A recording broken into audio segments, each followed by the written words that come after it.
I'm the Cinesoul, and today we will be playing Stellaris in an empty galaxy. There will be no empires, no enclaves, not even habitable worlds in this run until we make them. For hundreds of years, we will rebuild this galaxy without resistance, reseeding it with life and building a galactic economy without rival. However, this is not Stellaris peaceful mode. An ancient threat is looming. A 10 times crisis hell-bent on sending the galaxy back to extinction is all but inevitable. A fight for our lives will commence, and if we lose this fight, not only will we lose the game, but all life in the galaxy will be lost once again. So the fate of the galaxy lies in our hands, the hands of the Kalnite. But who are we? Who are the Kalnite? And the honest answer to that question is we just don't know. All that we know is that through science we don't fully understand, our ancestors made our rock bodies as some sort of contingency plan. The idea was that a long-term chemical reaction that they set in place would eventually lead our bodies back to sentience, our rocky forms. But for an unknown amount of time, we were in fact just rocks. This allowed us to slip past whatever calamity destroyed all sapient life in this galaxy. When we emerged, we only found vague engravings on the cavern walls. The history of our people and the nature of the calamity is up for interpretation. However, the underlying message is clear. Whatever killed this galaxy will one day return. Prepare or die. But to prepare, we must first repair this galaxy, and that is exactly what our government has set out to do. First, we have the Planetscaper Civic, basically giving us a fanatical devotion to terraforming, which makes sense considering we need to terraform the worlds of the galaxy. All life has been wiped out, and we have to start from barren worlds, building them back up brick by brick, cell by cell, to actually restore life to this galaxy. And our fanatical devotion will pay off once we actually terraform those worlds and get rid of any imperfections in the form of natural blockers. Once we do that, we will have a increase in resources from jobs, pop assembly speed, a reduction in pop upkeep. Basically, our people will be really happy on worlds that we have created. We will feel very accomplished. And speaking of our accomplishments, we have another accomplishment that we are setting out to do, and that is creating new life for this galaxy. Not just us, we don't want to be alone in this galaxy. We're going to create new life, mixing DNA, any kind of DNA that we can find out in the galaxy, and trying to mix it together, trying to create new life, trying to create new sapient and sentient even life. That is, of course, our ultimate goal. It also gives us a minus 25% terraforming cost bonus, as well as a plus 25% increase in terraforming speed. Very nice bonuses for our empire for reasons I've already explained. Now, moving on to our ethics, we are a spiritualist empire. Many of us believe that our mission to reseed the galaxy and to defeat the calamity that wiped out all sapient life in the past, and us being the only ones left, us being the chosen ones almost, well, they feel that it is a spiritualist, even a religious kind of mission. Now, not everybody believes that. We are an egalitarian nation with a lot of different ideas on how things should be run, and that is just natural to our people. We are deviants. We have different ideas on how things should be done, and our empire definitely is going to have to at least pretend to listen to those people to stay united. And staying united is definitely something we like to do, as we are pacifists. We don't want to infight. Infighting would be terrible for us. We definitely do not want to do that.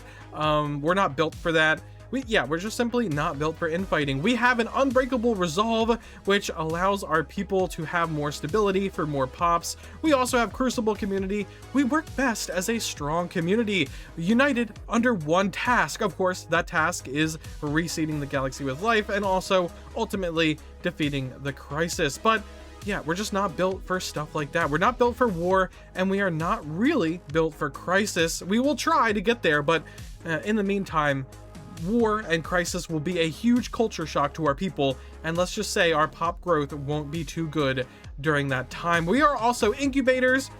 We have some kind of natural ability to repopulate, and then we also have a kind of awesome natural ability to stop repopulating when our worlds are overpopulated. So that is very nice. We're also, of course, thermophiles. We're made of lava and rocks, as you can clearly see. And then for our last thing over here, we have Cosmic Dawn. It sets us up on a volcanic world. It sets us up with our ancient stasis pods that we have been talking about. And we start with a situation It's all very storyline oriented, and we will get to it very, very soon. First, we have to go into the settings of our empire though, and then get into this game. As you can clearly see, we have no empires spawning in our galaxy, no AI empires, no fallen empires. We will be playing on an Admiral Iron Man disabled medium 600-star galaxy, as well as having a 10 times crisis that we talked about earlier. And then where are some of the other funky settings? We have habitable worlds set to rare, but don't worry, I have a plan for getting rid of all of them. Trust me. We also have pre-FTL civilizations and pre-sapient species off. We have guaranteed habitable worlds, of course, off. And we have all of the space fauna we can disable off as well. We have the Carabineers off, we have the Alligates on, but the Marauders off as well. So that is the settings, and here we are at the start of our game after I have just got done cleansing the galaxy of all habitable worlds, turning them all barren, and giving them terraforming candidate just to make sure that we have some planets to use in the end game after all. And another thing you need to know if you want to do this challenge yourself is you're going to have to manually destroy all of the enclaves around the galaxy. Luckily, that is as easy as selecting them, going into the console commands, and doing a quick 10 million damage to them. That gets rid of them lickety-split before the game even starts. So yeah, there is all the things you need to do. It is quite intensive going around the galaxy, and even on rare, there's a lot of habitable worlds.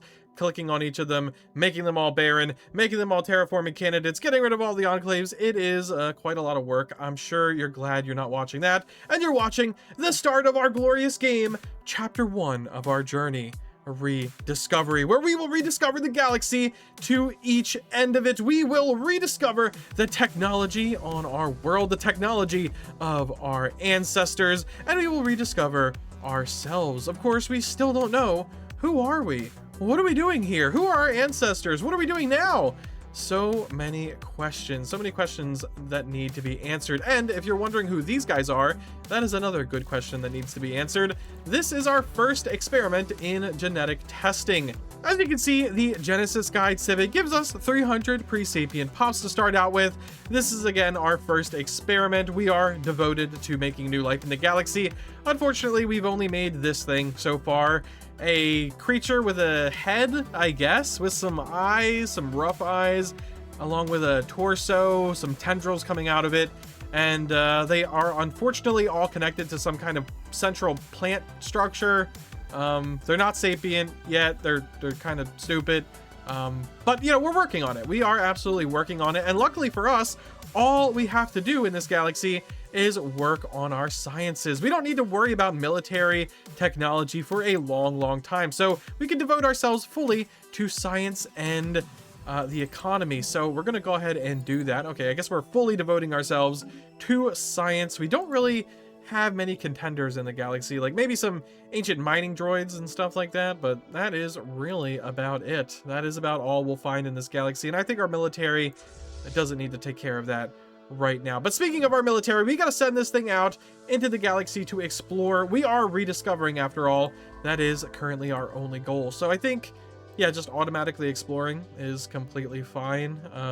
We're not racing anyone to any choke point as of right now. We don't need to spend any alloys on creating corvettes as of right now, so we can all have them go into the sciences and science ships very conveniently. Also very conveniently is on day 5 of our game, we have a new event to keep me talking, to keep you engaged in the video. Hit the like on the video. All right, I'll get into the scan. Signals in the deep. Targeted scans have found evidence of sophisticated facilities buried beneath the surface of Kaltera, increasing in size and complexity as they approach the core. Their materials and energy signatures match those of the stasis chambers that where we first awoke. These must be the remains of our previous civilization.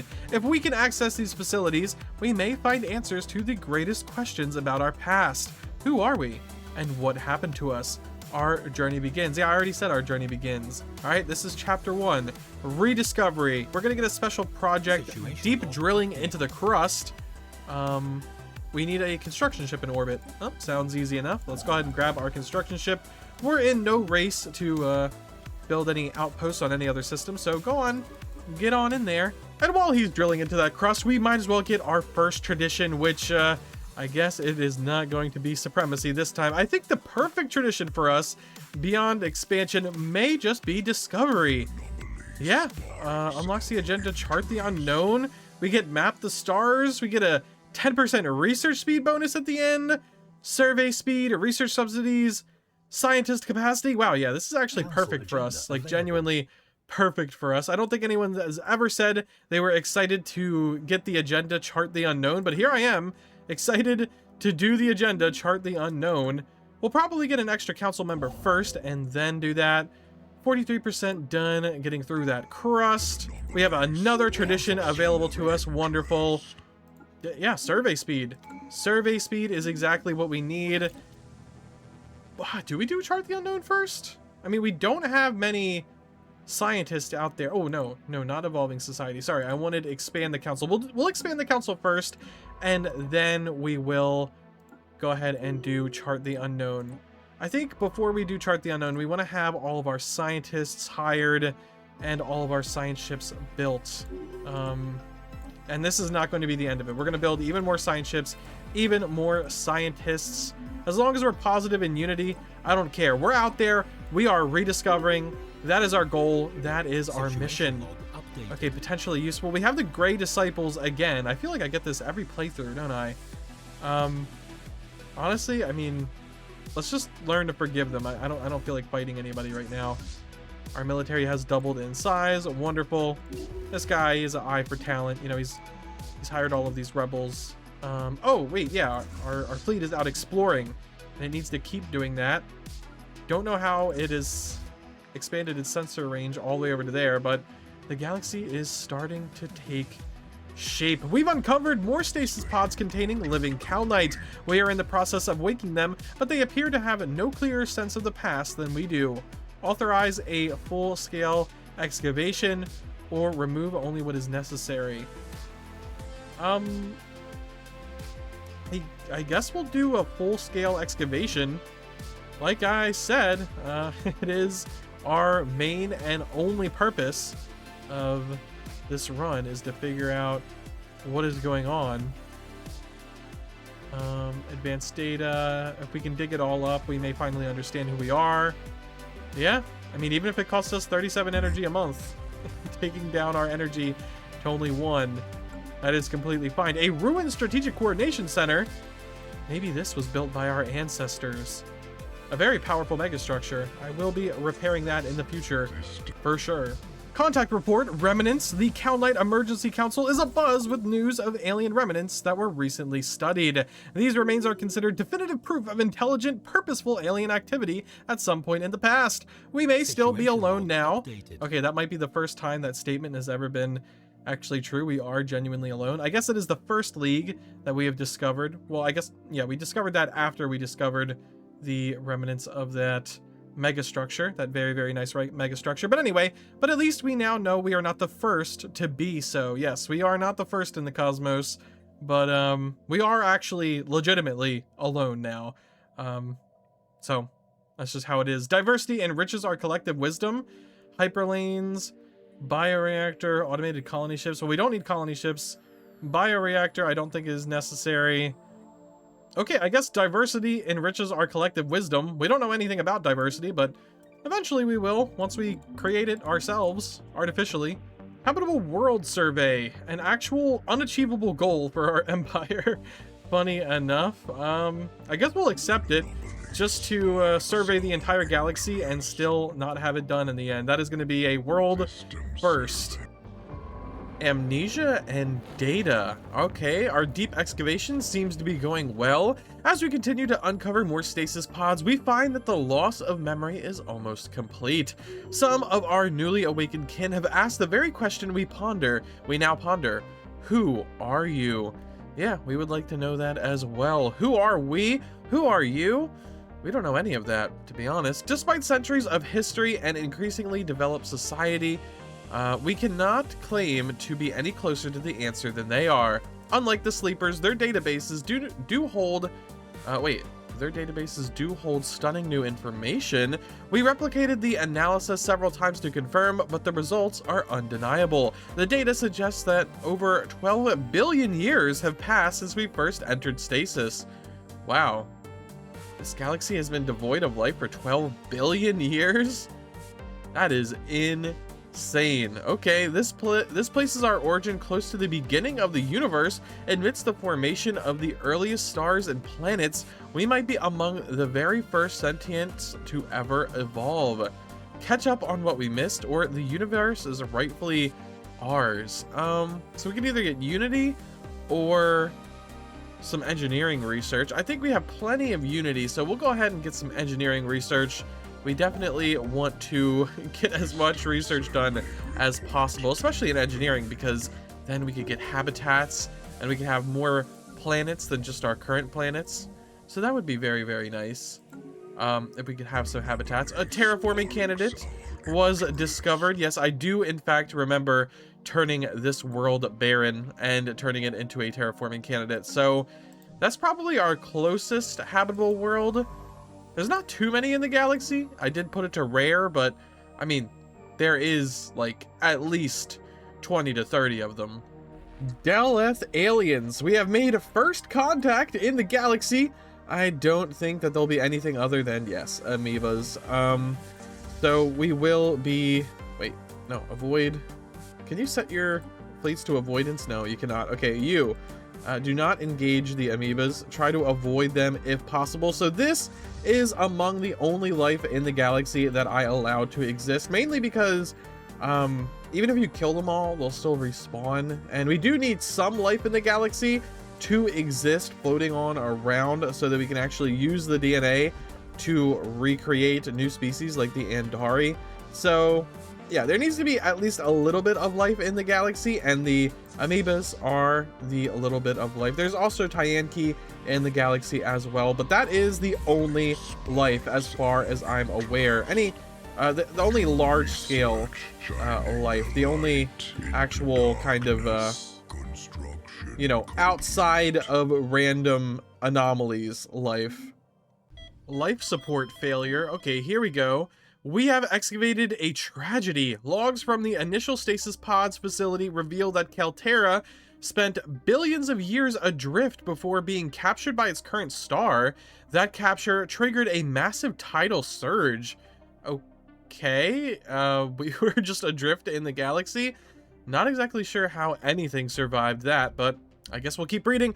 Though these forces forged the volcanic paradise we now call home, the initial shockwave critically ruptured the facility's power cells. Automated systems prioritized high-ranking individuals, shutting down the lower status pods and structural maintenance. Our scientists predict that only one individual can be rescued before activation compromises the leaking power supply cascades into a full tunnel collapse. Had hierarchy not dictated policy, we might have saved many more. Scientific progress is paramount.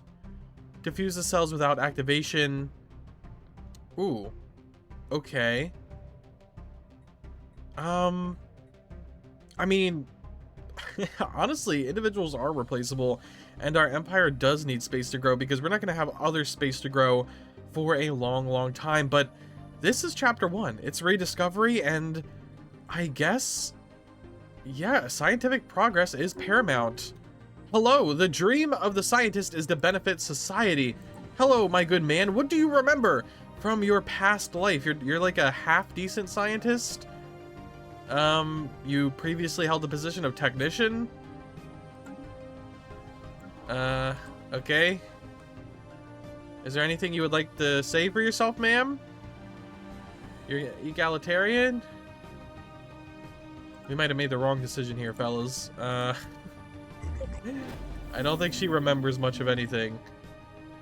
I don't know really why I expected her to do so, to be honest. We can learn to coexist. I don't want to be fighting with the few things that are in the galaxy. That wouldn't be too smart. 166 months though, that is not going to happen anytime soon.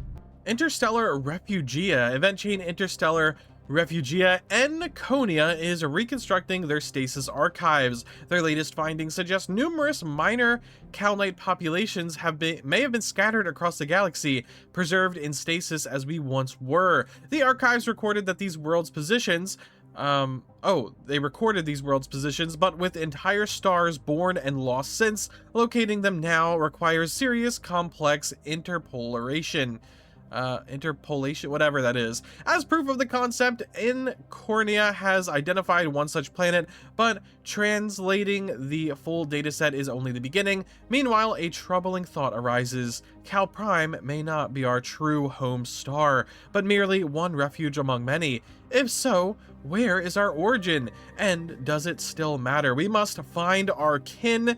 Okay, anomaly research speed. Okay, we must find our kin gives her carefree. We say that we must find our kin and she becomes carefree. Okay, not exactly sure what that means. Or this is our homeworld now, gives us immunity. Well, I don't even want her to be carefree. So yeah, I guess this is our homeworld now. This is our homeworld now as much as any other world in the galaxy. Our ancestral home is obviously kind of important to us, but no, this is our homeworld now. This is everything to us. There we go. How much unity? Okay, we're -1 unity at this point because we have so many scientists and so many leaders. We definitely could use more. Does this provide unity? Not sure I need that. Farming subsidies is good. Need some unity in this damn empire. Need to unify.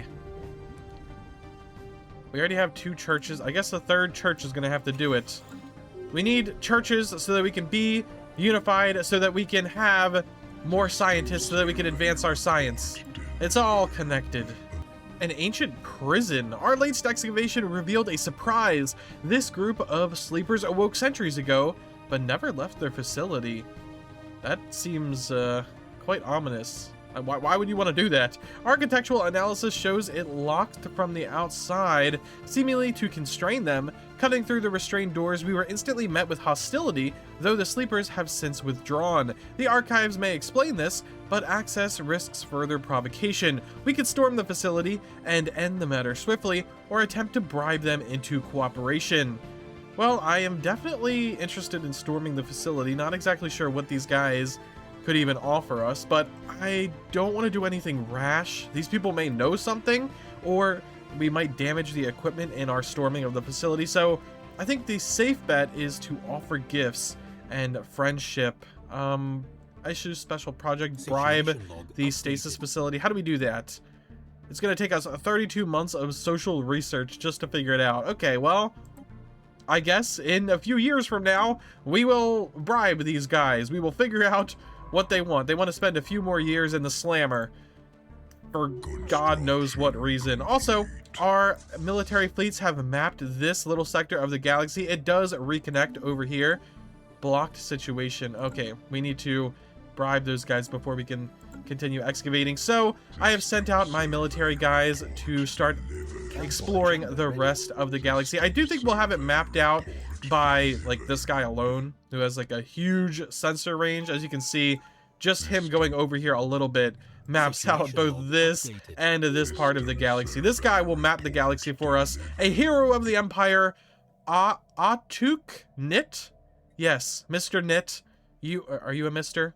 No, Mrs. Nit. Mrs. Nit, you are a hero of the Empire. You will go down in history as the mapper of the galaxy, the rediscoverer of everything.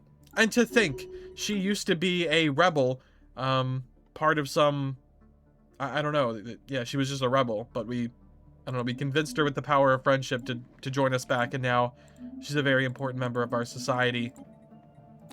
That's what happens when you have, egalitarians, everybody. They all have different ideas on how things should be done. Okay, chart the unknown. Chart the unknown is what we are going to do. Probably the first time anyone's ever picked chart the unknown in any serious manner for their first actual agenda, but research speed biology, definitely we can do that as well. Boom. Welcome aboard, Vix, Tyrn. We have so many scientists, might as well put them to work. And speaking of science, we're immediately going to go down technological ascendancy. grabbing this and also grabbing research subsidies. There we go.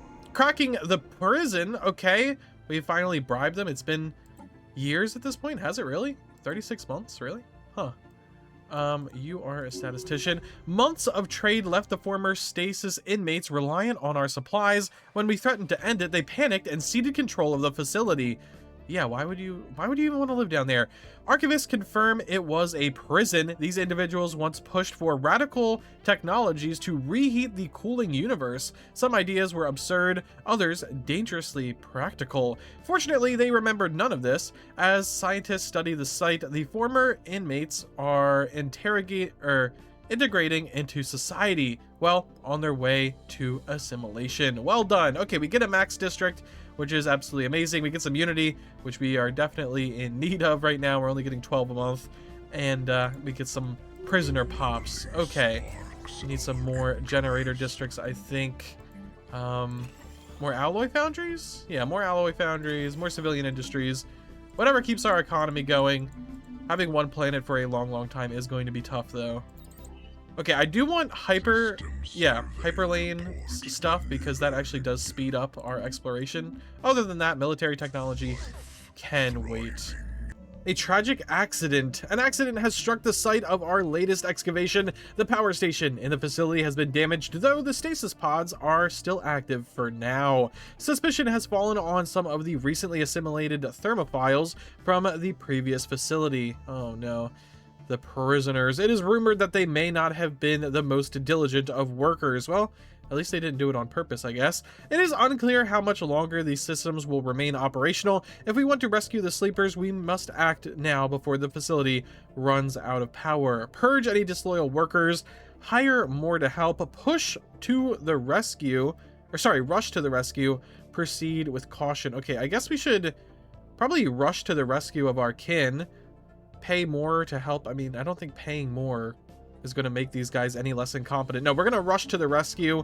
We're going to do everything we can to save the situation. We have salvaged the situation, I suppose. A swell of workers and rescue crews to the underground facility allowed us to quickly and safely extract the sleeping Kalnite from their failing stasis pods. These new citizens, seeing the fate that they escaped, are grateful for their rescue. Unfortunately, in the course of our hasty rescue, many of the stasis pods had to be cut open and otherwise destroyed, limiting their scientific value. Well, yeah, I guess it's a good thing that we had those extra volunteers. Gaining some unity and going down the next tradition. What exactly do we need? I'm not sure. Harmony would be very, very good. Expansion is questionable. Adaptability, aptitude would be good. Statecraft, I think harmony makes the most sense for our empire. There's an election coming up, and it seems like I lied earlier. Very, very good for elections, lying, but I said that Nit was the rebel that we recruited at the very beginning of the game. No, this person over here, Jill Dite, she is the actual rebel that we recruited earlier. I also think I want her to be the leader of our empire, because we need, we need Nit to be exploring the galaxy. We need these scientists to keep, surveying. They're meticulous 2 scientists, so they're very, very good. All of these people are great options for leader of our empire. It's just, unfortunately, we don't need them in office. We need them out in the field doing their very, very important work. And this Crusader Butcher, we really don't need anywhere in the galaxy. So I guess they can be technically in charge. They can be the council leader of our empire, and we are getting Cal Uno back into our leader pool. Not exactly sure what Cal Uno can even do. Nothing, probably. So he's just going to be hanging around, I guess. There's nothing he can be an ambassador to. There's nothing he can govern. He's just going to be sitting around. And we'll hire a new military commander to explore the galaxy in, I already forgot our new president's name, our new council leader's name, Chief Dite. Yes, Dite. Mr. Dite, or sorry, Mrs. Dite. Mrs. Dite, now council leader. No, we need this man, or sorry, this lady. Oh my gosh. Genders. I should have just made them all gender neutral. This lady, Nit over here, we need her to keep exploring the galaxy. She's gonna map out this galaxy for us before the next election even. I can already see it. I mean, gotta love that sensor range. Our history revealed. I hope that is an accurate description of what is in fact happening. We have finally reached the central core, and its scale beggars belief. A vast arcology lies within the planet, powered by magma and housing thousands of sleepers. It also holds immense archives chronicling our past, the rise of our galactic empire, and the voices from the universe's great calamity. Some chose stasis, others fought the inevitable, all those brave souls, and many simply denied reality and perished. Oh, rest in peace. This trove reveals long buried truths. Some believe it demonstrates who we truly are and who we might yet become. Others argue that we have forged a new, successful identity, and that the society of our ancestors is no longer suited to the universe of today. Either way, the vast tunnel network can be put to use, to a use of our choosing. Okay, well, I guess there's a lot of opinions here in our empire. Different ones. Maybe we should rebuild the ancient empire. I don't know about that. Metallurgist jobs from our tunnels. I don't think we really need metallurgist jobs. I don't think we really need to rebuild our ancient empire. Other empires should respect our legacy. There are no other empires, and we don't need a new commander at level 5, so no thank you. Or we should look towards the future. I feel like even though we have a lot of differing ideas in our empire, we are egalitarians after all. I do think we should probably pick looking into the future. It makes more sense that way. Most people are probably looking forward to the future. We're not trying to rebuild any ancient empire we barely know anything about. We're just trying to, yeah, look towards the future. And okay, we can also do, it only matters that we do good. Job efficiency from workers, unity. No, I think we should look forward to the future. We are rediscovering right now. We are still rediscovering the galaxy. We are rediscovering all of the technologies that we once knew. I do think it is time to look forward. It is also time to build that building that I just discovered, because that is going to give all of our civilians some unity production. Very, very nice. I definitely want that to go through. We have a lot of civilians, and we do not have a lot of minerals to build up our stuff. So, afterburners, yes, one of the few military technologies that is good for us. Zero-G refineries is also good for us. And we're just going to keep exploring. We're just going to keep exploring. We're going to find natural wormholes. We're going to rediscover technologies. And I don't know. We've already kind of rediscovered our past. It is kind of underwhelming. We didn't get any crazy insight into what the grand calamity was that destroyed all sentient life in the galaxy. The only thing we got is some stories of our past empire. Stories, which is probably exactly what they are, just stories.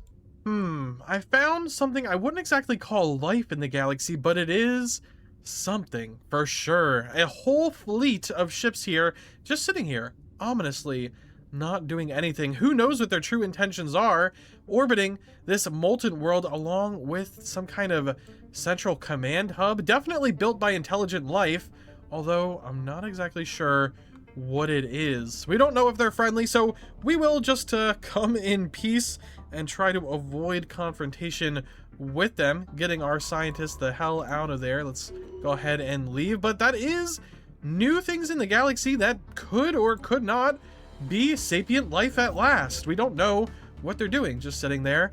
They don't seem intelligent, but who am I to know what intelligence actually is doing with their lives? They could just be sitting there and not wanting to do much. They could be sitting there enjoying the molten world. Not exactly sure, but the closest thing to intelligent life that we have found so far seems to be them, considering they have the lights on, but I'm not sure if anyone's home. Blur! We have found some sort of being, I guess, of pure light and energy, an extremely powerful one that has been encountered in the Alpha Lensis system. It does not appear to be hostile, and it's not even fully aware of our conventional spacecraft, perhaps, but its mere presence in the system is causing massive subspace disturbances.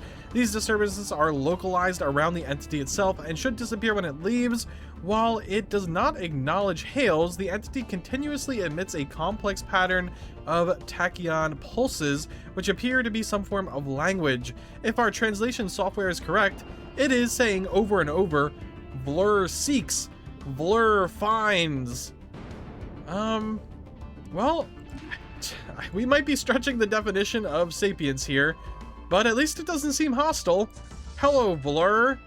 We're sharing the galaxy with you. And we're sharing the galaxy with these Lambda aliens, the ancient mining drones. Okay, it looks like we figured out exactly what these guys are. They are just reports of drones. They appear to be workers and custodians of an automated orbital mining operation established millennia ago. The drones seem to lack any diplomatic comms protocols, and they react with hostility. Okay, we should attempt to learn more about them. Well, I guess they are just automated drones, nothing resembling any kind of sapience. Kind of sad, to be honest, but that was our one chance at finding sentient life in the galaxy. I don't think Vlur is too intelligent. The amoebas are not, and the mining drones certainly are not. Oh, we have enough energy to activate the Pyroglyphic Codex, which I haven't read this yet, so let's see what it does. It gives us plus 10% unity, definitely something we could use. We're only 32 unity a month. Crazy stuff. We're also going to get, for 10 years, resources produced from researchers. Ooh, very, very nice. Is that because I picked we should look towards the future? I'm glad I picked that, actually, if that is the case. And then it also gives us for the first time, it permanently adds underground architecture to our capital, giving the following effects: max districts plus 5. Oh, that is so sweet. Plus 20% housing, plus 10% amenities. Oh my gosh. 5 extra districts is so sweet for our empire, considering, yeah, we just absolutely need as many districts as we could possibly get. 23 energy districts we can build maximum. Oh, amazing. Let's go ahead and build some more mining facilities so that we can start exponentially gaining in minerals so that we can keep building up everything else. Yes, yes, yes. Oh, this is absolutely amazing. Okay, it's going to be a long, long time before we actually get other worlds. We're going to first need habitat technology or terraforming technology, as well as restoring the atmosphere technology that allows us to terraform barren worlds. So I am very, very happy that we have some more districts to play with. Let's go ahead and grab the energy subsidies thing. That would very much help our economy as well. A leader got a negative trait. Interesting. Leader lifespan. We're going to completely invest in our leaders, I think. Our leaders are very, very important. They are all exactly what they need to be. This guy is a statistician. This guy over here is also a statistician. And the rest are explorers. You are an industrialist. You, Mr. Minister of Defense, you are a strategist. Everyone is exactly what they need to be. And they are all very, very good at their current job. So that is what we're going to keep trying to do here. You upgrade to the latest fleet designs, which are perfect for exploring. As you can see, we have some afterburners. We have the Hyperdrive 2. Wonderful. And we have a full fleet of 10. You get out there and explore. You're exploring this ring of the galaxy. So you explore, I guess you can explore this, and then we can explore into this. And once you get done exploring this and you get done exploring this, I think we'll have the rough shape of the galaxy fully mapped out. And our scientists have been well at work. Ooh. Oh, we ran into some ancient mining drones. Oh, that's not good. Okay, I guess this fleet is also retreating all the way back to the start in 2,000 days, getting upgraded to our new Explorer class of corvettes. Yeah, we're well on our way to rediscovering the galaxy. We have rediscovered ourselves, and we are rediscovering a lot of technologies. We've also rediscovered the Tyanki, wonderfully enough. Some actual peaceful things in the galaxy. The first thing that hasn't attacked us since Vlur, which I'm not exactly sure where Vlur is or who he is, but he is also a nice guy, along with the Tyanki. Everyone else, though, they have attacked us. They have tried to attack us. the amoebas, the shardlings, the mining droids, all very hostile creatures. A very important technology has just been researched. We now have the ability to uplift the creatures that we have created, bringing them to sapience. Oh, another very important technology, terraforming. We can't really do anything with terraforming as of yet, but we do need terraforming to get the advanced form of terraforming, where we can actually, terraform these planets, these barren planets, back to habitable worlds. But yes, anyway, uplifting our creatures. We are first and foremost going to uplift these guys. It'll take 61 months, but I think it is just worth it. We need a peer in our empire. These guys are unfortunately organic, but that is completely fine. They are conservative, they have happiness, they have governing ethics attraction, leader experience gain. These guys probably aren't going to be leaders anytime soon, but yes, in a few months, just 60 months, a few years, we will have a peer in the galaxy. We will have someone else out there with us. The loneliness will go away, and we will have a friend that will hopefully be grateful that we in fact created them. They may not be the smartest, as their leader experience clearly shows. They may not be the best at anything, but they are going to be sapient. Finally, other people in the galaxy to share this galaxy with, or we're unfortunately gonna have to share our homeworld with them, as we don't really have much else to do. No, I think we need to clear these blockers before we need to create more energy buildings. There we go. Let's go ahead and do that first. And oh, exciting times in our empire. We have almost fully mapped out the galactic connections in the galaxy. Maybe not each system we've mapped out, but we have almost mapped out every hyperlane in the galaxy, which I would consider pretty much mapping out the galaxy at this point. That is what I would say about that. And the game goes so fast when there's no other empires. So fast. Did you see that? Insane. Let's go ahead and do mining stations. Destroyers are also good. Yeah, powered exoskeletons are also good. Research alternatives. Ooh, that will be very, very nice. And back into Speedy Gonzalez Stellaris. Genesis uplift complete. Oh, this has got to be our greatest achievement since we have gotten out of those stasis pods. After our guide's unceasing dedication, we have completed the uplifting project on Kaltera. We have transitioned the Andari into a fully sapient species, and the Genesis Preserve, which they once called home, has now been transformed into a Genesis monument. Oh, beautiful. It will forever stand as the enduring testament to the achievement that was the evolution of this species. Welcome to the galactic stage, Andarians. Wow. Okay, so we're getting some unity. We're getting 5 influence. Okay. We're getting biologist jobs and unity from jobs on Kaltera, plus 25%. Oh, that is sweet, considering we are going tall in this game. We're not having much of a choice, to be completely honest. Commercial zones. There we go. I don't think we need luxury residencies as well either. Not sure what else we need though, so we'll just build up the other things on our homeworld. Wonderful. We're building up our star bases. Yes, this can be solar panel networks. Nebula refinery would be great. We could build up this trade hub that is farming our food for us, so we no longer have to farm food on our homeworld. That was a waste of a slot. Look at the Andari, just regular citizens of our empire now. Many are in the spiritualist faction, some are in the progressive faction.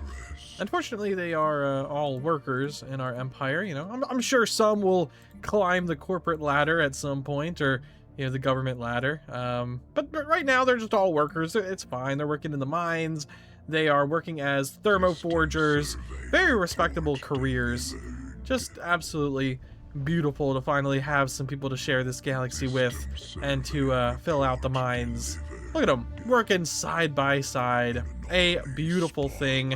Get it? We're building a data theorem facility. We are kind of speeding through we're speeding through the game. We're on 2253, but we're also speeding through all the techs in the game we are colonizing, or well, not colonizing, but taking all of the systems that we need, desperately trying to get the few researches that we actually do need in this run, which is terraforming barren worlds, making habitat complexes, and eventually turning this world into an arcology, which we're also working on. We just got the, where is it? Yes, the weather control systems.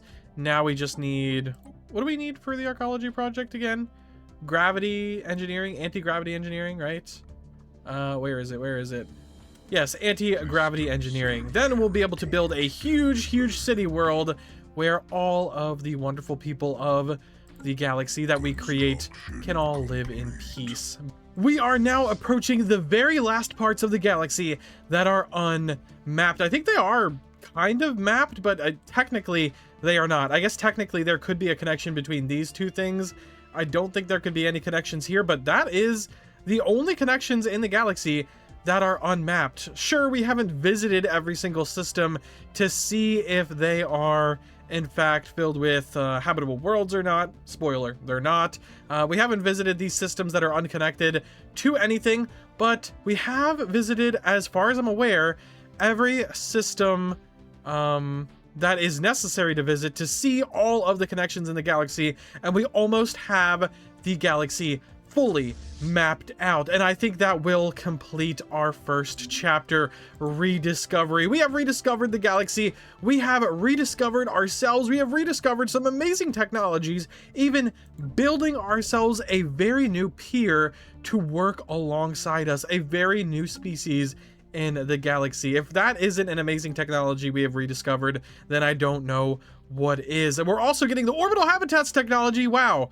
It took me a second to process that. That is absolutely amazing. Exactly what we need. We just researched the ion thruster. Now we are getting orbital habitats. We are getting galactic administration. We are building some incredible buildings. I don't think I have revealed to you yet, but we are trying to build very large research stations in the form of Dyson arrays, and also a very large, where is it? Yes, over here. Once we get this system claimed, we will also build a similarly large energy generation system in the form of a Dyson swarm array.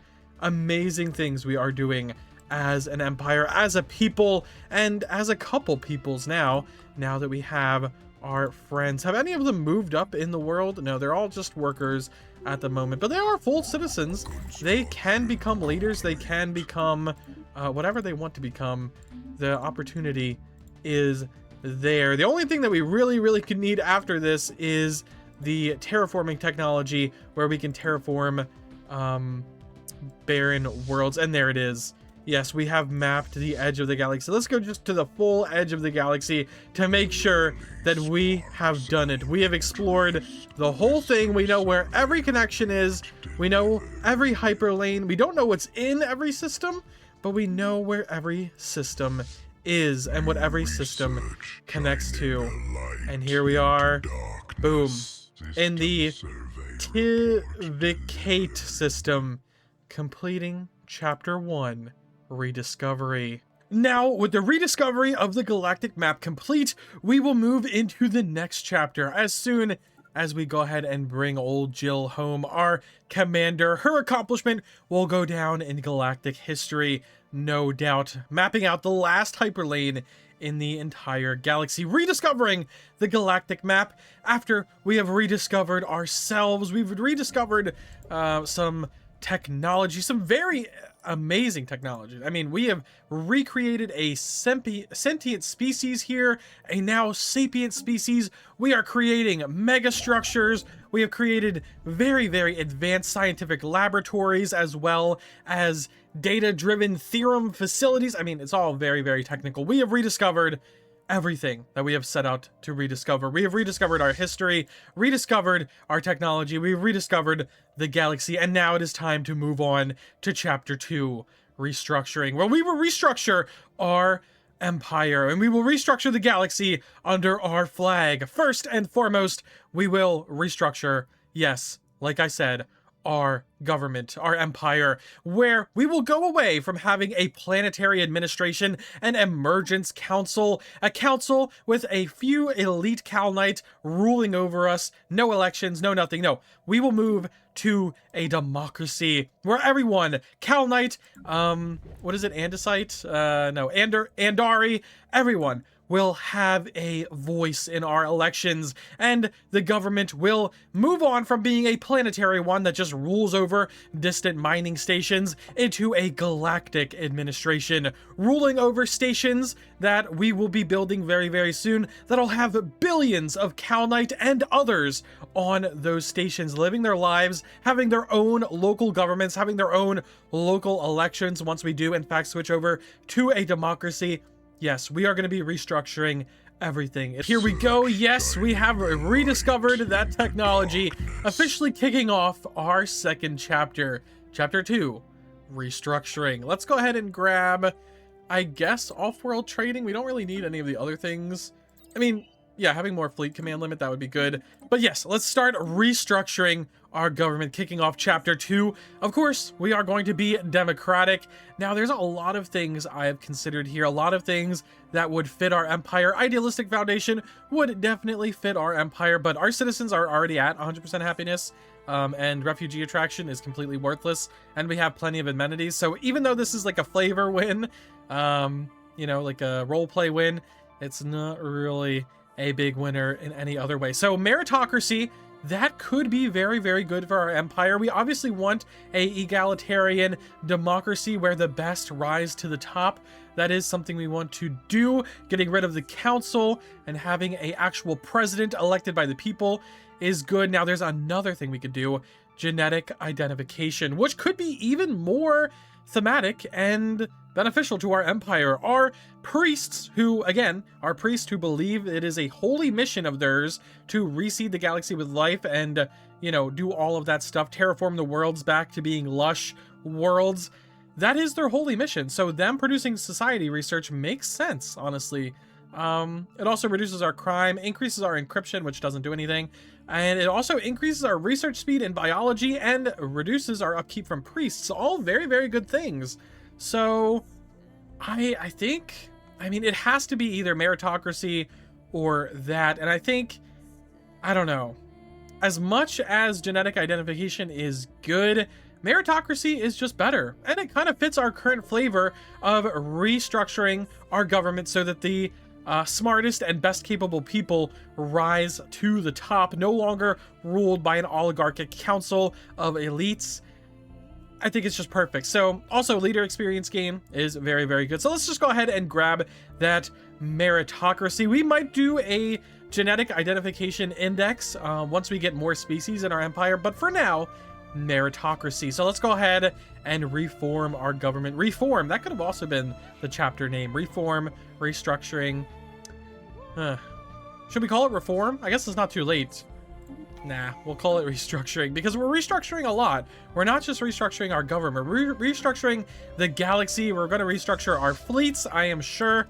We're going to restructure how we deal with stations, how we deal with megastructures, how we deal with our space. We're going to restructure it into local governments, sectors, habitats, all kinds of things. We are going to be changing drastically in our empire. So let's go ahead and rehire our scientist. Definitely need that guy. Do we need a Minister of Defense? Genuinely, we kind of don't. Yeah, research speed from biology, Master of Guidance. We definitely need that guy. So welcome aboard, Gan Orina, another female. Man, we really, okay. Our leader is a male, but everyone else is like female. All of our leaders are female. A leader experience gain, clear Balker. No. I think, leader experience gain is very, very useful, so we'll go ahead and grab this. I guess we'll put this guy in charge, and then Minister of State is kind of absolutely worthless at this point. Clear blocker cost, worker pop output. I'm not sure that's really necessary. Yeah, we'll do starbase and ship upkeep. Okay. We're going to remove you, and we're going to put you in charge of principal instructing, and you can be in charge of our defense. There we go. Perfect. So now we're just waiting for our habitats to actually build new worlds, kind of new worlds, new habitats for our people, new habitations. Let's go ahead and do that. All right, wonderful. Upgrading our system capital complex, which definitely we do need. And speaking of our system, this is going to be our core sector here. We should probably build habitats in here before we expand further, but we will expand further. Yes, indeed, we will expand further.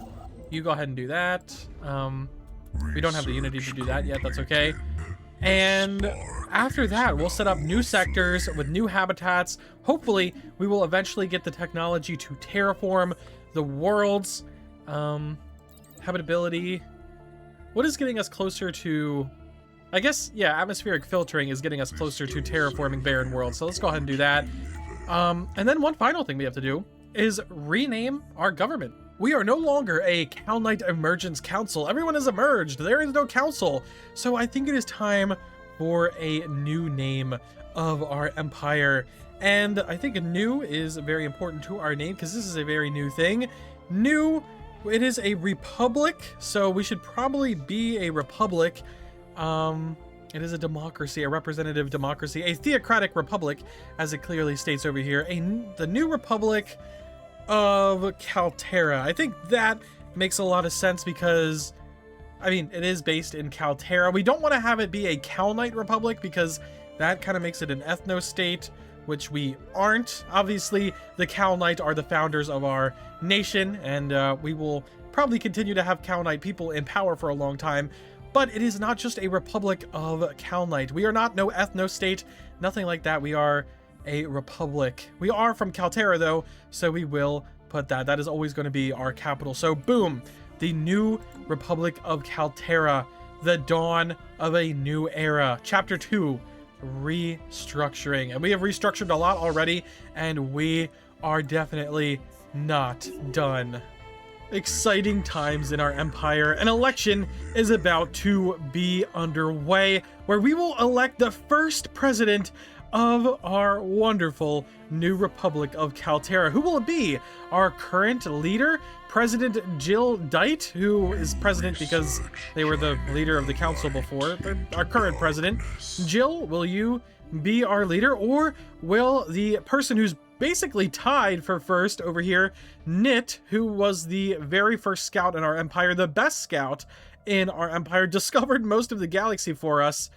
Man, I feel like if Nit was in charge, he would have that is a ruler 10% bonus, and he would definitely be in charge. But looks like Jill Dite might take this election, and yes, who got elected? Jill Dite. Well, welcome aboard, Jill. Our first president and our first elected president has been re-elected to the role, and she has made some serious campaign promises. So let's go ahead and we don't need really too many more logistics, so we'll grab some adaptive bureaucracy.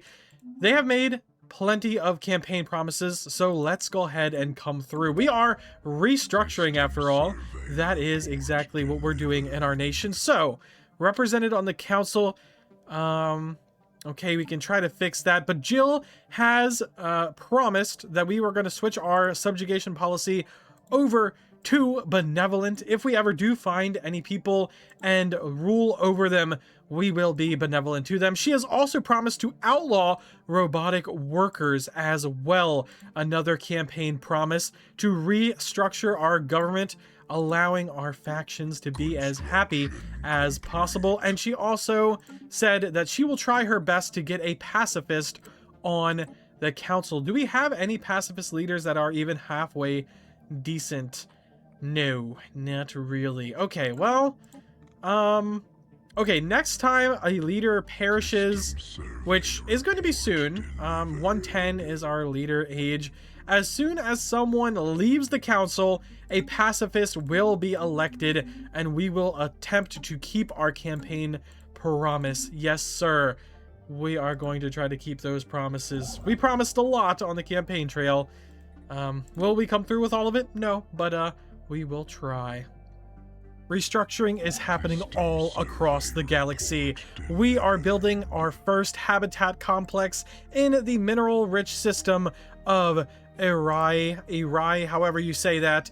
It is going to be a wonderful industrial habitat because we are finding more and more that we need more alloys. And speaking of alloys and needing more of them, we're also researching arc furnaces. We're researching ecological adaptation to try and just understand terraforming more, even if it's not useful right now. Again, it might be useful in the future when we understand terraforming a bit better. We're also building a new station, restructuring it into a vivarium to capture and study space fauna. And I think now that we finally have a space fauna tank available to us, it is time we try and capture some. And boom, we actually did.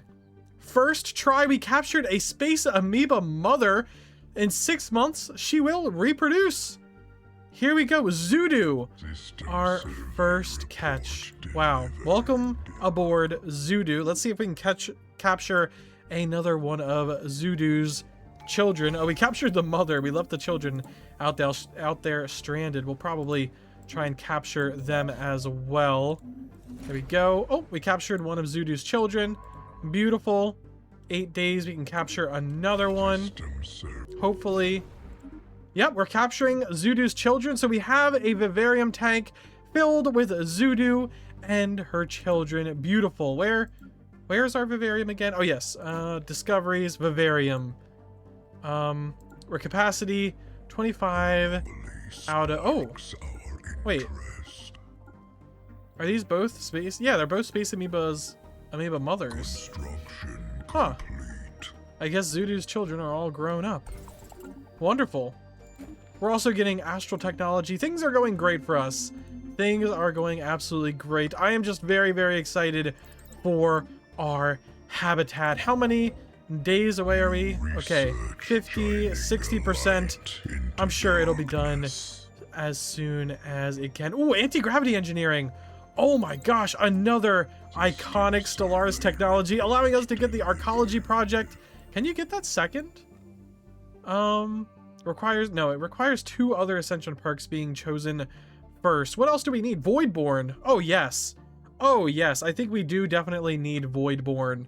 We are going to have a lot of habitats throughout this galaxy, so Voidborn is perfect. It doesn't give us more habitability on habitats, but it does give us a lot of other wonderful bonuses. Yeah, let's go ahead and just grab Voidborn right now. As soon as 34 months passes, we will have the aptitude tradition tree fully discovered. We will have our wonderful technology over here, anti-gravity engineering rediscovered, I guess I should say. And then we will have the arcology project, making a city world out of our one world. Any of these new world technologies? No. Okay, we can invest in psionic theory. I'm sure the spiritualist in our empire would like that. That is one of her election promises, after all. Psionic pursuit. She promised that as well. She promised everything these guys want, as any good, as any good democratic leader should, right? Promise everything, try to get done as much as you can. Another election is underway. Gildite being the front runner. It seems like everyone has forgotten about good old Nit's deeds. A very, very close race last time, but this time Gildit is seemingly definitely going to be president. Yep, there she is.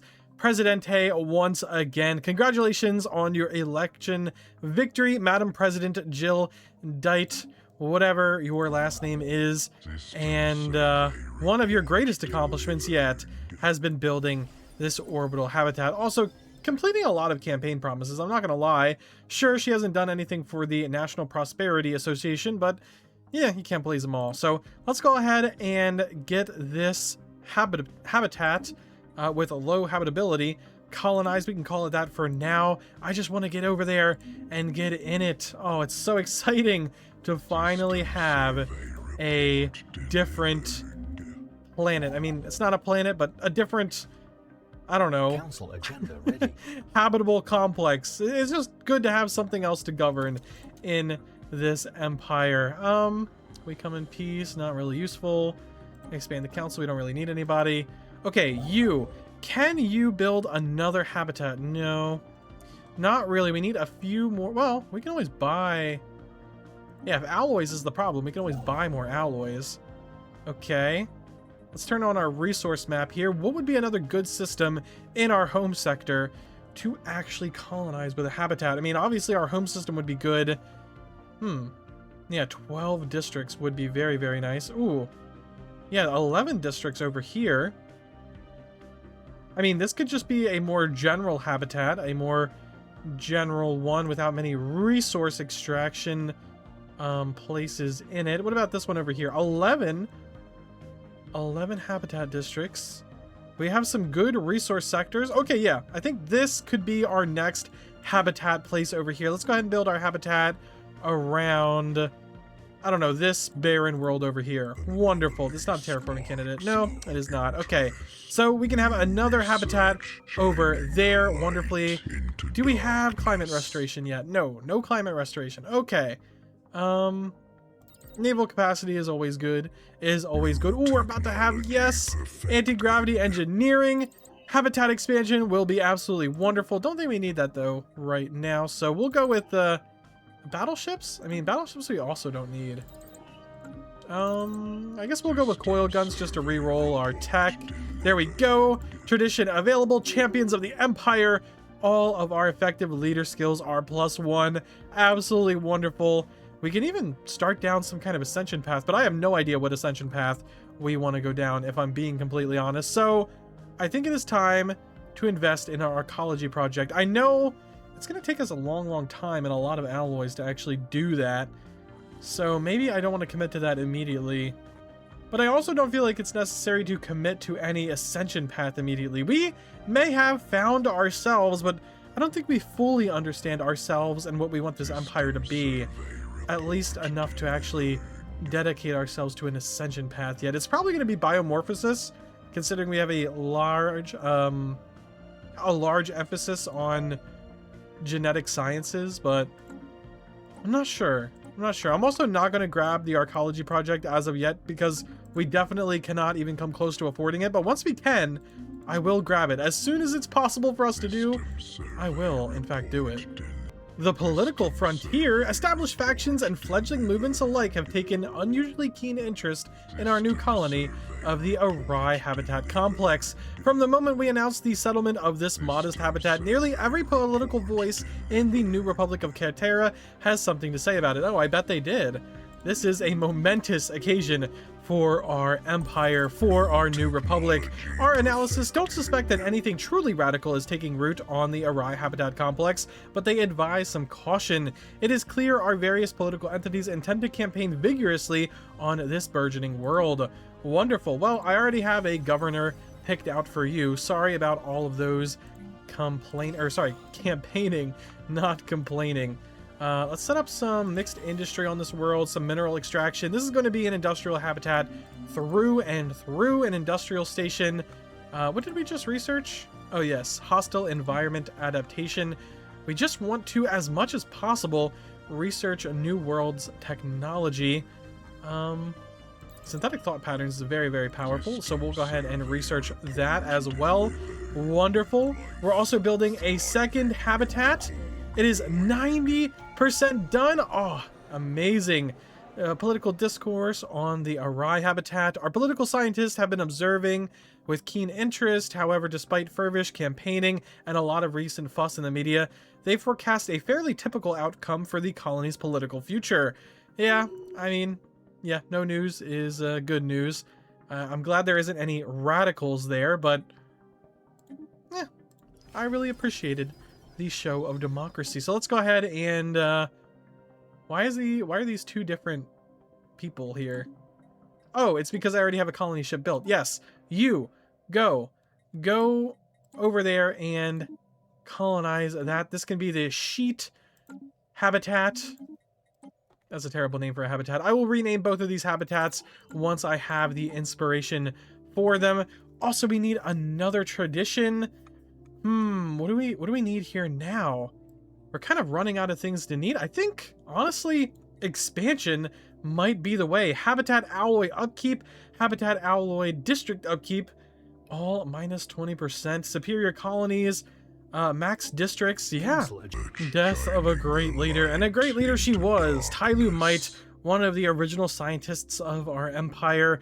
We will set up a foundation in her name, a foundation for monthly society research. Yes, a legacy has been created, an absolute legacy. The first of our great leaders to die, one of the original people emerging from the stasis pods. Very, very sad to see. Another great leader has a, basically a legacy here. It is the Awoken Star Station. Of course, Awoken being the lady, the admiral, the wonderful historic person in our empire that mapped much of the galaxy. We have decided to name this star station in her honor, which solar farming bays? No, not solar farming bays, which will become probably a mix of a generator and trade station on over here, so we can stop really worrying about generating and trading on our home world. So that will be this station. We're trying to incentivize people to move on to it. We're also going to be building Genesis preserves on this world and on the Arari Industrial Station. Or sorry, Arai, not Arari. Irai. Whatever. We're building a Genesis preserve here, which will create a new species. So our society research, our genetic research has been accelerating at a very, very impressive pace. We're even planning on restructuring, yes, that is the name of our chapter, restructuring this species into this one, where they will have vocational genomics and they will be strong. In fact, let's just do that now. I was waiting until we weren't really researching a very important technology here, and I don't think any of these technologies are quite important. So yeah, we'll go ahead and do that now. Then we'll reverse engineer minor artifacts to see if we can get some information out of them. Wonderful. A new election is going on, and it looks like Madam President Dite is going to be re-elected once again. Yep, she has. Wonderful.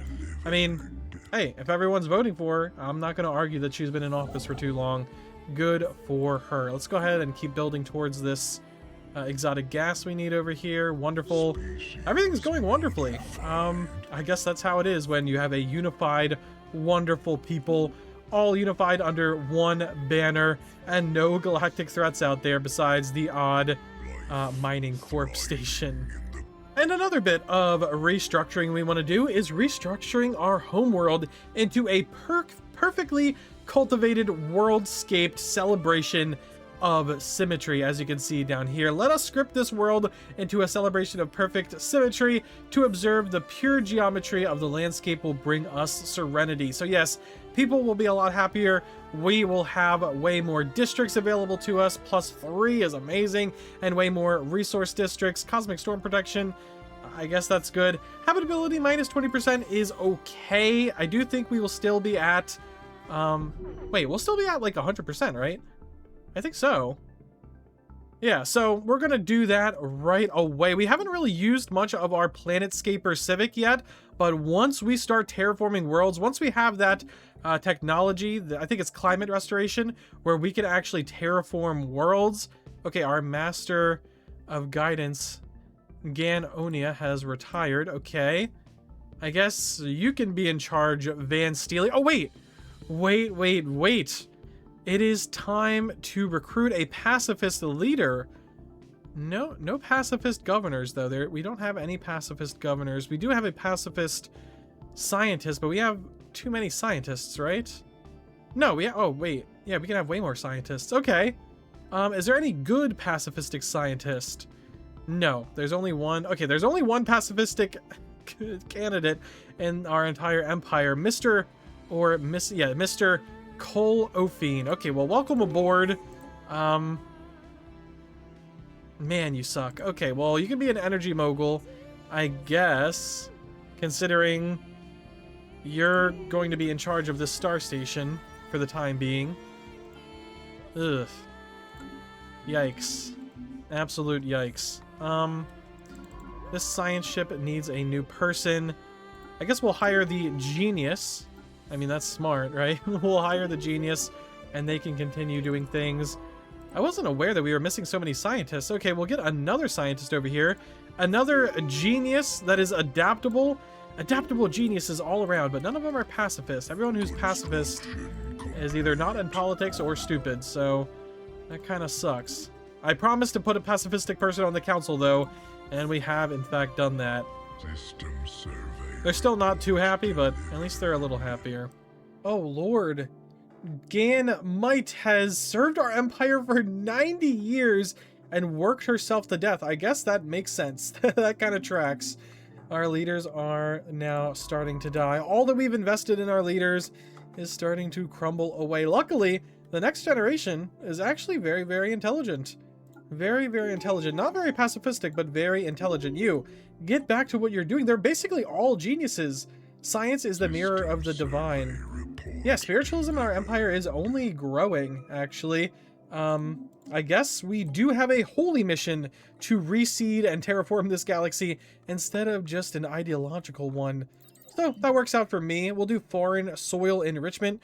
Hopefully, just praying that that brings us one step closer to terraforming those barren worlds. I mean, it does bring us one step closer. It is a new world's technology. It is a high-level technology. It also gives us habitability, so it's not like it's useless. We need as much habitability as we can get on... Well, let's go ahead and colonize that world or get that system as well, because we also need volatile motes. Yeah, any boost in habitability would be great for our habitats. We're only 50% habitable right now, which is kind of rough, not gonna lie. We have finished up construction on both of our habitats. We have finished the Genesis Preserves. Let's take a look at our beautiful new species, a Kithri. Or no, wait, yeah. No, Kithri. The Kithri, a habitat preference organic irradiated being. Interestingly enough. Well, let's go ahead and view that species, uplift it immediately. And then who is our other wonderful species? The Taikan. Habitat preference as well. Yes, you were born on a habitat, organic and forcefully devolved. I don't remember forcefully devolving you. Army damage, job efficiency, pop growth speed. Well, I guess we might have accidentally forcefully devolved them during the scientific process of creating them. I'm not exactly sure. Maybe they were just like all gonna die, and then we decided to, I don't know, like devolve them a bit before some kind of disease took them. I don't know how they got forcefully devolved. It was probably our fault. It will forever stand as an enduring testament to our achievement. Yes, it will. Boom. We're gonna upgrade, uplift, whatever these guys next. Let's go ahead and view their species. Uplift, it'll take 10 months. That is okay with me. I probably eventually want to give you vocational genomics and strong as well. Can't do this because we currently have a project going on. That is okay, but I've created the template. Yeah, a lot of genetic engineering. We probably will go down the genetic engineering. Wow, that's going to take as long as a battleship. Okay, well, we might as well research battleships above the thrusters. Yeah, so we're probably going to go down the genetic ascension path, the biological ascension path, as it just makes way more sense. And yes, these guys are taking leadership positions in these worlds. Wonderful. They're moving around because we can see, yeah, Taikan, Kithri, and Kalnite people all being politicians on this new world. Oh, it's beautiful. It is a beautiful sight to see. How many jobs? There's still a lot of jobs available on these worlds, but I guess we can build an extra district on each. We're upgrading some stuff here. Oh, yes. I can feel it. I can feel us reseeding the galaxy with life already. Something somewhere is trying to contact us. A very insane development, and if what we're seeing on the screen is true, it's from some kind of actually developed ecological place. We hear the sounds of a biome, but nobody is present. Trace the source of this transmission immediately. We need to know where this is coming from, and ASAP. Where is it? Okay, yes, let's research it for 100 days. Definitely something that is very, very important. If we could land on a world with actual plant life, imagine how fast that could speed up our research into reseeding a world. Oh god, no. Kalnite has died. Oh, died at the age of 132. Let the masses mourn. This is absolutely a moment in our Empire's history we will all mourn for. Wow, our Minister of Defense, our hero, Kalnite, has died. I guess it's time to get a new commander in our Empire, although no one will ever replace Kalnite. I guess logistical understanding is the best trait here, so we're gonna go ahead and hire Ipo Dine. No matter how formidable the enemy, our spirit will not falter. Ooh, another spiritualist. And actually, I did want to do something with our military. I wanted to do our first excursion against the hostile mining fleets over here. Okay, source of the transmissions. That is also very, very important. Contacted by a ship which may be used as a nature reserve of sorts. Establish communications. Hello? What the hell are you? An alien? Something. We establish communication. We are met with the now familiar sounds of the biome. However, this time we hear someone speaking. Warm greetings, New Republic of Kalterin. I've been expecting you. Pardon the pretense, but I had to know how curious you were. Okay, we're very curious. You're the first time we've seen intelligent life in this galaxy. How are you? Now let me ask you something. How do you value life? What? Who are you? Ah, you'd rather not snip the pleasantries? Very well, allow me to introduce myself. A smile spreads across the plantoid's face. It's a plant that's a sentient plant, sapient plant. I am Azarin, but until you answer my question, I will say no more. Now tell me, how much do you value life? Is it a trick question?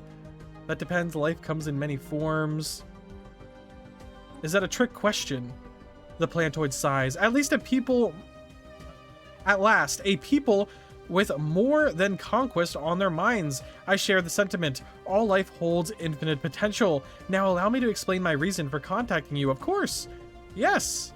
We have no reason to conquer anybody. There's no one to conquer. So we are heavily dedicated to reestablishing and researching life. So I am a former astrobiologist by the name of Azethia, turned scholar to astro creation. I seek the materials needed to create new life. Well, that's exactly what we're doing. Astro creation requires more energy than I can generate on my own. Azarin pauses before continuing. I assure you this is a worthwhile pursuit, but first, a challenge. I would like to send you a gift of sorts. See if you were able to neutralize it. What is astro creation? An excellent question. Astro creation is an advanced variant of terraforming. It is incredibly powerful. By seeding a planet with one of my terraforming nuclei, Azarin indicates the buds on her back, we will be able to transform almost any planet into a thriving Gaia world? Oh my gosh, this is perfect. The process requires a great deal of energy, but the results are nothing short of spectacular. Amazing, yes? The gift I send you is the first step towards that end. Okay, yes, please. What is Azitha? It was my home, it was a Gaia world, and the capital of the Astrophytin Paixius, my people's empire, and home to many different species. Sadly, they were all lost. Oh my god. She must have lost her species in the calamity as well. Oh, her gaze drifts. Okay. Yeah, I know the pain, my lady here. It is, or at its pinnacle, our world was a wonder to behold, teeming with life and natural beauty. I imagine such biological diversity has scarcely existed since. But it all fell apart. Yes, it has not existed, I can confirm. Now, treat my gift with care. Of course we will. Until next time. What is the gift? What do we do here? Asin's gift available. Finish in 3 months. Okay, well, it's a plant-based bacteria unlike we've ever seen. Neutralizing it will do something that we're about to figure out. We have made progress with Asin's organic gift. The growing potential for interdisciplinary scientific advancement is encouraging. We have collated our foundings, having neutralized any potential threat from the microorganism, and we are ready to connect with her again. Yes! Hello! She's delighted to hear of our breakthrough. I have another question. To escape death, would you take another life? Yeah. Indeed, most would. Survival is the driving force of all living things. After all, understanding and accepting the fact might save you one day and your conscience. Before my next query, I have another gift for you. It is a Reficita azitha, a type of flower native to my ship. I challenge you to make it bloom. Farewell. Situation. Okay. I mean, we're very advanced in scientific, in biological sciences, so I'm sure we'll be able to do that very, very soon. Only 4 months has taken us to blooming a giant flower blood. This flower may be of great astrobiological significance. I'm sure it is. Are we neglecting our other sciences, though? Astral Rift exploration could be interesting. Grey Disciple. Yeah, you were part of the Grey Disciples, you weirdo. Why do you have that under your name? Are you still part of the Grey Disciples? That's worrying. A scout. Scout is best for our empire. The fight! I almost forgot. We sent our fleet in, ready to demolish these mining droids. Looks like they're not really standing much of a chance. Maybe they are just meant for mining after all. Okay, we destroyed their station and everything. Let's go into this system, destroy these mining droids as well. I want you to move in there. Wonderful. Where's our nearest science ship? I want a science ship to, is there any science ship? Yes, I want you to study the debris. Yes, there we go. We also got done the budding of that flower. We applied some electrical stimuli beyond our usual safety parameters, and we were able to bring the flower to bloom. Now we can contact her again. Hello! A tiny pollination drone buzzes around her head. She gently wafts it away. Hello again. The Reficita azitha, whatever it is, sure is an interesting plant, wouldn't you agree? Evolution is truly a wonderful thing. I'm impressed you were able to apply the required amount of energy to make it bloom. She claps her hands excitedly. Time for another question. Would you sacrifice your own kind if it meant you could save lives elsewhere on a massive scale? Wow, that is a deep question. I mean, if we had to sacrifice our own kind to save the galaxy from calamity once again, so that life could move on, I suppose we would. Azra nods in understanding. Yes, it may seem obvious a choice when caught up in the moment. It can be very hard to see it through, though. We must set aside our emotions and do what is best for the greater good. I have one final question for you. Would you hesitate to remove a threat? No, hesitation gets you killed. Absolutely. If the crisis ever comes back again, we will have no hesitation putting it down. We know what it can do to the galaxy. I agree, decisiveness is vital, but some situations require extra considerations. Sometimes you are not fortunate enough to have all the necessary information right away. Patience could benefit you greatly. She is quiet for a moment, then concludes, well, I have asked you enough questions. You possess admirable patience. I will take some time to collate this information. We shall speak again soon. I look forward to it.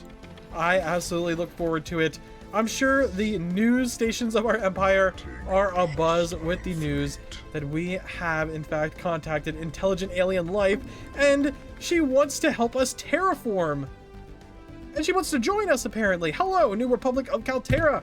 I am pleased to see you again. Despite our differences, it is my hope that we will embrace my teaching and learn to utilize astro creation for the good of the galaxy. As long as you strive to create new life, that is exactly what we strive to do. My skills and ship are at your disposal. If this pleases you, I will gladly join you. We already know the things on your back. We already know what astro creation is. What is that buzzing drone of yours? Ah, this one? She gently lifts her little flyer. This is a pollination drone. They help ensure the vigor and future of my ship's ecosystem. They are not altogether inorganic, and they even possess the ability to produce pollen on their own.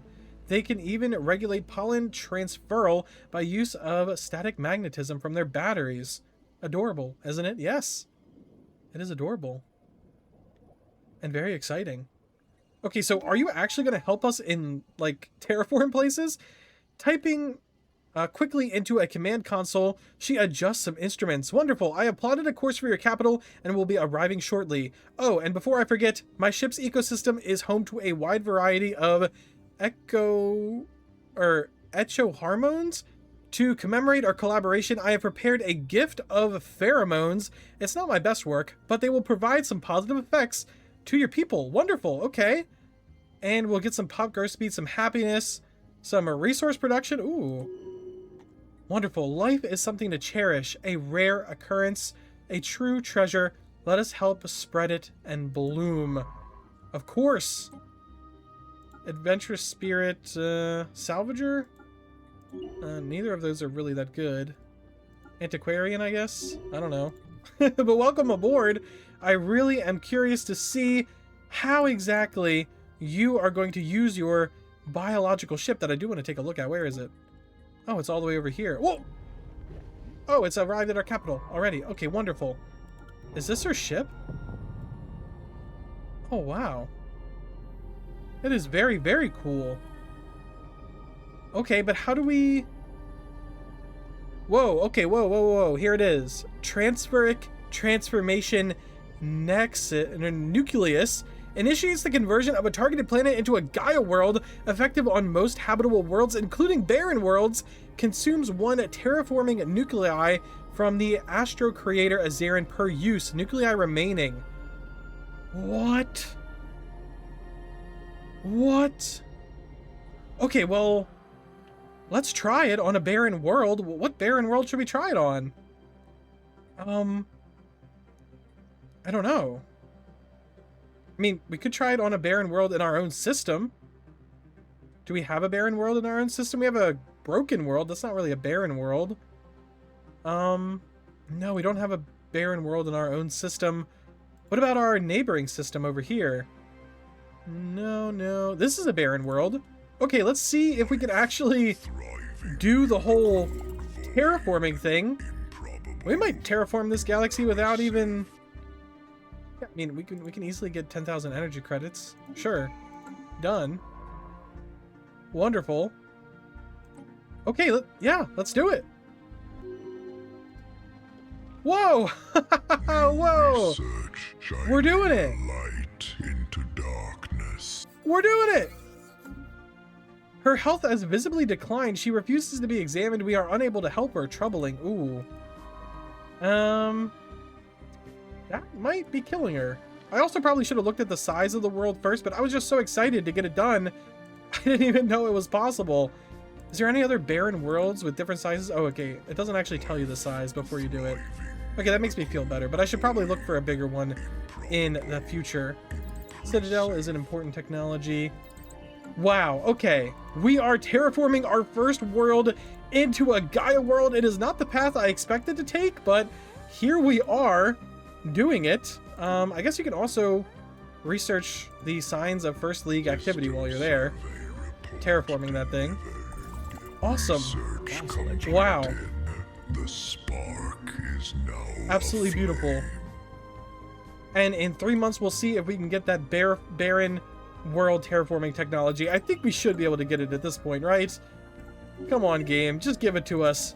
We're already terraforming. I have the terraforming fever, and I am ready to create new species, terraform worlds, and do everything that we have been wanting to do throughout this entire run. A stranded scientist. One of ours? The wreckage on the asteroid remains of a vessel belonging to a now stranded scientist, Dorokin.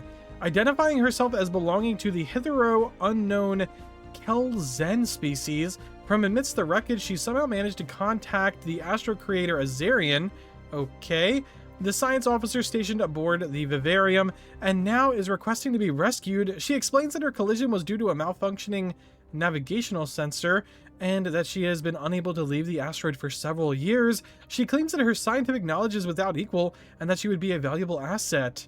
She points to her survival as proof of that. Yeah, I mean, why not? She seems to have survived quite a lot, and here she is.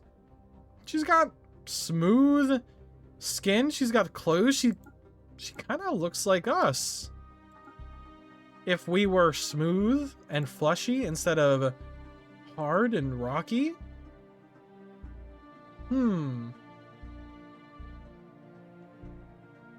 Interesting. She does kind of look like us, huh? Technology Technology perfected. Could she not be telling us something? Could she be one of our ancestors? Perhaps she survived the calamity? I don't know. I'm gonna build her a spaceship though. She obviously isn't from around here. There's no other empires. We've explored the galaxy. She shared some knowledge with us. Defense grid supercomputers. What a very suspicious young lady. What are we investigating over here? This thing? Yeah, I want to investigate that. Don't know what that is. I guess, yeah, we'll build her a science ship and let her do her research, but she looks a lot like us. I am very, very intrigued. Very suspicious as well. I would really like that terraforming technology, please. 6 months. Come on. Can we do it? Astral scar, instability. Yeah, sure. Research that. Why not? Come on. I researched so many tags. Just give us the barren world thing. There's an invisible planet. Okay. Flaming stuff. Sure. Gray goo. No planet modification yet. Come on, just give it to us. Just give it to us. I don't want any of these techs, really. Okay, we'll just grab that one to reset it. Well, that strangely familiar lady that we have allowed to join our empire, and we even gave her a science ship to resume her scientific research, whatever that was, and she decided to hop right into a different dimension through this dimensional rift, something we haven't even done in our empire yet, but that is exactly what she went to do. And now we have lost contact with her and her away team, and yeah, we've just received an audio log of screaming and unbroken, followed by unbroken silence. And attempts to reestablish communications have been unsuccessful. Let's hope for the best.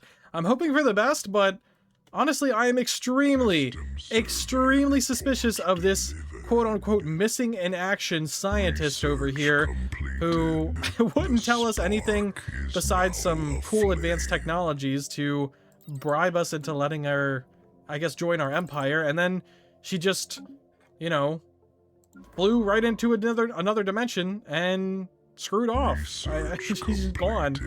Her and her entire away team are just completely missing. The surface inside the dome, at the center. What on Kaltera is going on? Weren't they lost? Yeah, weren't they lost? How do we know this information? What an extremely suspicious individual that we are helping. Extremely suspicious. Stop the damn presses. We have just got the climate restoration technology right here, right in front of us, ending chapter 2, of course, Restructure, and starting chapter 3, Revitalize, where we will revitalize the worlds within our borders, revitalize the worlds of the galaxy, and revitalize this galaxy with a new life. We've already started doing it. We've done it on a few cold, pretty much lifeless besides the artificial life we made in their habitats, but we are going to bring new life to this galaxy like never seen before. Chapter 3, Revitalize, will be our biggest yet. We will, we'll change the shape of this galaxy. We will change the face of this galaxy, and we have done a great job restructuring ourselves in order to do so. So I think the restructuring is complete. It is no longer new. We are no longer the new Republic of Kaltera. We are just, oh, that's not the backspace button. We are just now the Republic of Kaltera. The Galactic Republic of Kaltera would also be a good name, but I suppose I'll wait on that name until we're a little bit more galactic, but for now, that is pretty good. Revitalize is our new creed, our new chapter, chapter 3, and that is what we're going to stick to doing. Let's go ahead and colonize that. I don't really know what's going on with the enigmatic cube. It's just another weird droid out in space. The Desert Ruins has a choice. I'm just gonna let whatever Dorokin, whatever her name is, we'll just let her do her thing. But yes, as soon as we Fire announces itself. Fire answers Is there fire. actually anyone there? There shouldn't be. Okay, I'm gonna pretend that didn't happen. Maybe we just got the first contact from the spirit being, because I know we got our first contact over here, and it was just the spirit creature in the system. So maybe the spirit creature is enough to give you first contact, even if there's no enclaves left, because I've destroyed all the enclaves. I didn't destroy the spirit creature because I didn't really feel the need to. Where was the spirit creature anyway? I don't really remember. Anyway, I don't really think those guys are left, and if they are, I'll take care of them when we find them. I want every Kalnite in this galaxy to stop what they're doing and check the news. The news being that we have just invented climate restoration. The thing that we have been working towards for so long. Our holy mission. We have got it done, and the galaxy looks like a new place. We finally understand what makes a world terraformable and what doesn't, and we are seeing exactly what our empire can be. So let's go ahead and turn on our core sector map mode. As you can see, this 21 size world here can be turned into a beautiful arid world for our people, which I will in fact do. This world over here, another 20 size, a mineral rich barren world over here, can be turned. Okay, well, let's just first and foremost definitely buy all the energy. This is a national emergency if we don't have enough energy to terraform these beautiful worlds. We can turn this one into a savanna world. We can, yes, somebody got elected, who cares? All the news is going to be talking about are these planets. This world over here, not our core sector, but it is very close, so we can turn that into a desert world. We can turn this into, oh, we need a little bit more energy. Oh, wonderful, happy day, a savanna world as well. There it is. We should definitely get our construction ship. I don't know what they're doing, but you need to first and foremost go and claim this system so that we can terraform these worlds here. This can be a new sector in our empire. This is going to be a new sector, and they're all going to be filled with life. Not only life from, oh, what's going on? A time crystal. Okay, that actually does sound important. We'll get back to that later. We have other important things going on, like reseeding the galaxy with life, revitalizing this galaxy. Chapter 3, Revitalizing, and that is exactly what we're doing. All of these worlds will soon be lush savannas, harsh but very life-filled deserts, beautiful arid worlds, natural wonders, all of them. And all of them we will be building a Genesis Preserve and creating a brand new species to share this galaxy with. It'll be, again, like I said, a beautiful day. Revitalizing the galaxy, creating new life. It's amazing. How is our planet over here that we're terraforming? Is that close? No, that's like 4,000 days away. Okay, that is going to be a long way away. How about these worlds? These worlds are 2,000 days away. So these worlds are actually going to be terraformed before our world that we terraformed a while ago. Huh. Either way, we are working on it. We are completing our holy mission. I'm sure every single person in the galaxy, yeah, just every single person, considering all the people are in our empire, are rejoicing at this momentous occasion. We also have Bubbles as well as a adoptee of our empire. I guess, Bubbles, you can go chill at the main military base now that you've grown up. We have a time crystal. Again, a very suspicious scientist that what's her name again? I forget. She just came back into our space, so she should be within our empire. Where's the scientist? She's still in there. Why are you still in there? Okay, now you're out. Wonderful.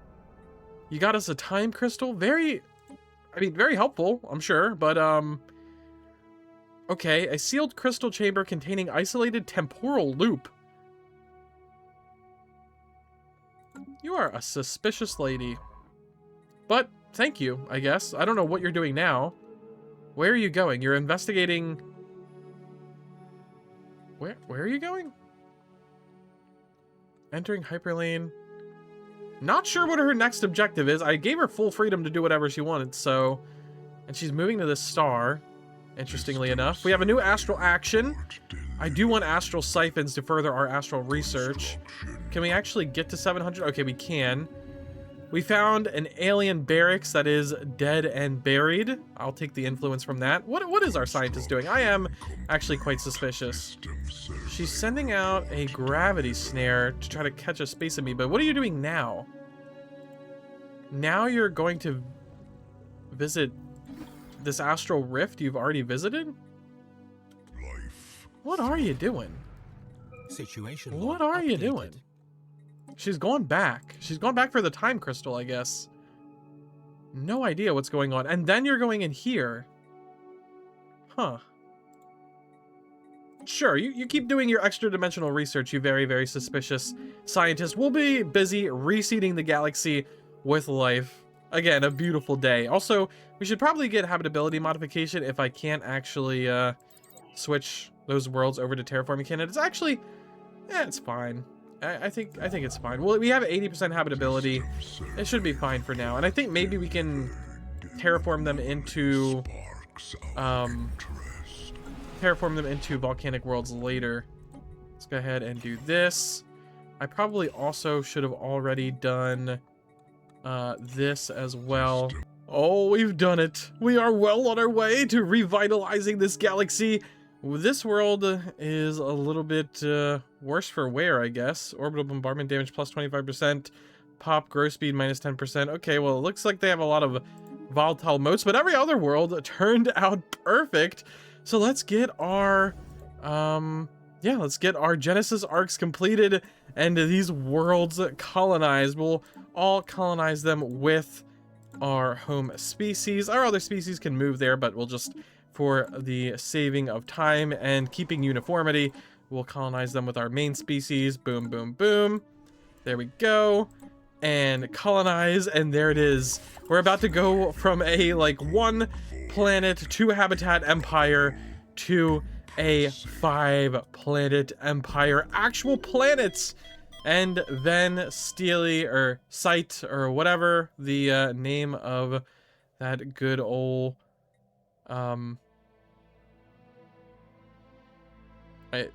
this person, I'm not exactly sure who they are, but let's set up a foundation in her name. She will be remembered. I'm glad she got to see the first images of our new worlds. Oh, that was our governor. Oh, the governor. She was actually a really good governor too. Okay. Okay, well, I guess you can be the new governor of that, and then we need a new governor for our industrial station. We have a arrested development leader over here. Yeah, well, you already kind of suck as a leader because you're Andari, which means you are just inherently bad at being a leader, unfortunately. Don't really need spycraft. Don't really care if you have negative traits. Adaptable, army veteran. Okay, sure. This guy can be in charge. There we go. We don't have a Xeno leader as of yet, but I swear it's not bigotry. It's just how it is. It's just how it is shaped up to be. Let's go ahead and get more lasers. There we go. I honestly don't know what exactly we need from our technologies at this point. We have pretty much everything we need to keep going, to live. Our shifty scientist over here is researching a tiny planet, interestingly enough. Not exactly sure why she loves doing other dimensional stuff so much, but that's just her thing. And it has actually done us really, really well. So, yeah, given the natural satellite of the planet ecosystem, we expect severe repercussions for the pre-FDL species. Yeah, not sure what she's doing in this rift over here. It doesn't seem good for the people in there, but I'm not getting involved. I'm kind of scared of her, to be honest. Alright, well, our scientist is done with attuned with the planes we will find you. Another ominous message. Our ominous scientist is done with that astral rift. I guess she has moved on. Apparently we're just going to observe what happens. Not exactly sure what she meant by that in her contact report, but oh, we're out of consumer goods. That is not good. We're gonna go ahead and cut investments into the sciences real quick. That is fine. We'll gain some insight on that. We're having a new election. President Jit has been re-elected as normal. Wonderful, wonderful. Okay, Genesis project complete. After identifying a potential pre-sapient candidate, our Genesis arc began the process of genetically uplifting and established the needed space for a Genesis preserve. Oh, wonderful. Okay, so I guess when you do a planet that actually has life on it already and not a habitat, yeah, it just automatically builds the Genesis preserve for you. Let's go ahead and uplift this species immediately. Boom, boom. Looks like some kind of mammalian species this time. Cool. Starborn, organic, arid preference. Let's go ahead and start cleaning up this world. We hate it when our worlds are not terraformed correctly, but we are finally actually doing it. Terraforming. Oh my god, it's beautiful. Absolutely beautiful. Let's set up a clone vats here. Genesis uplift complete. Yes, we do have these guys working as biologists. Wonderful. Another Genesis project complete somewhere. Where is it? Over here. Yes, let's go ahead and uplift these guys as well. Boom. Little crab species here. Yeah, we're making so many species. We are repopulating the galaxy. As you can see on our species chart, there's actually more than just us here. We are obviously the most, 14k pops, but yeah, these species are all having their own little sectors of the galaxy. They're having their own little lives, which we absolutely love to see. We're also going to try to clear out these imperfections in our terraforming process. We need to finish that up real quick. Beautiful. Absolutely beautiful. Can we save up for an astral siphon? Yes, I want to save up for the astral siphon.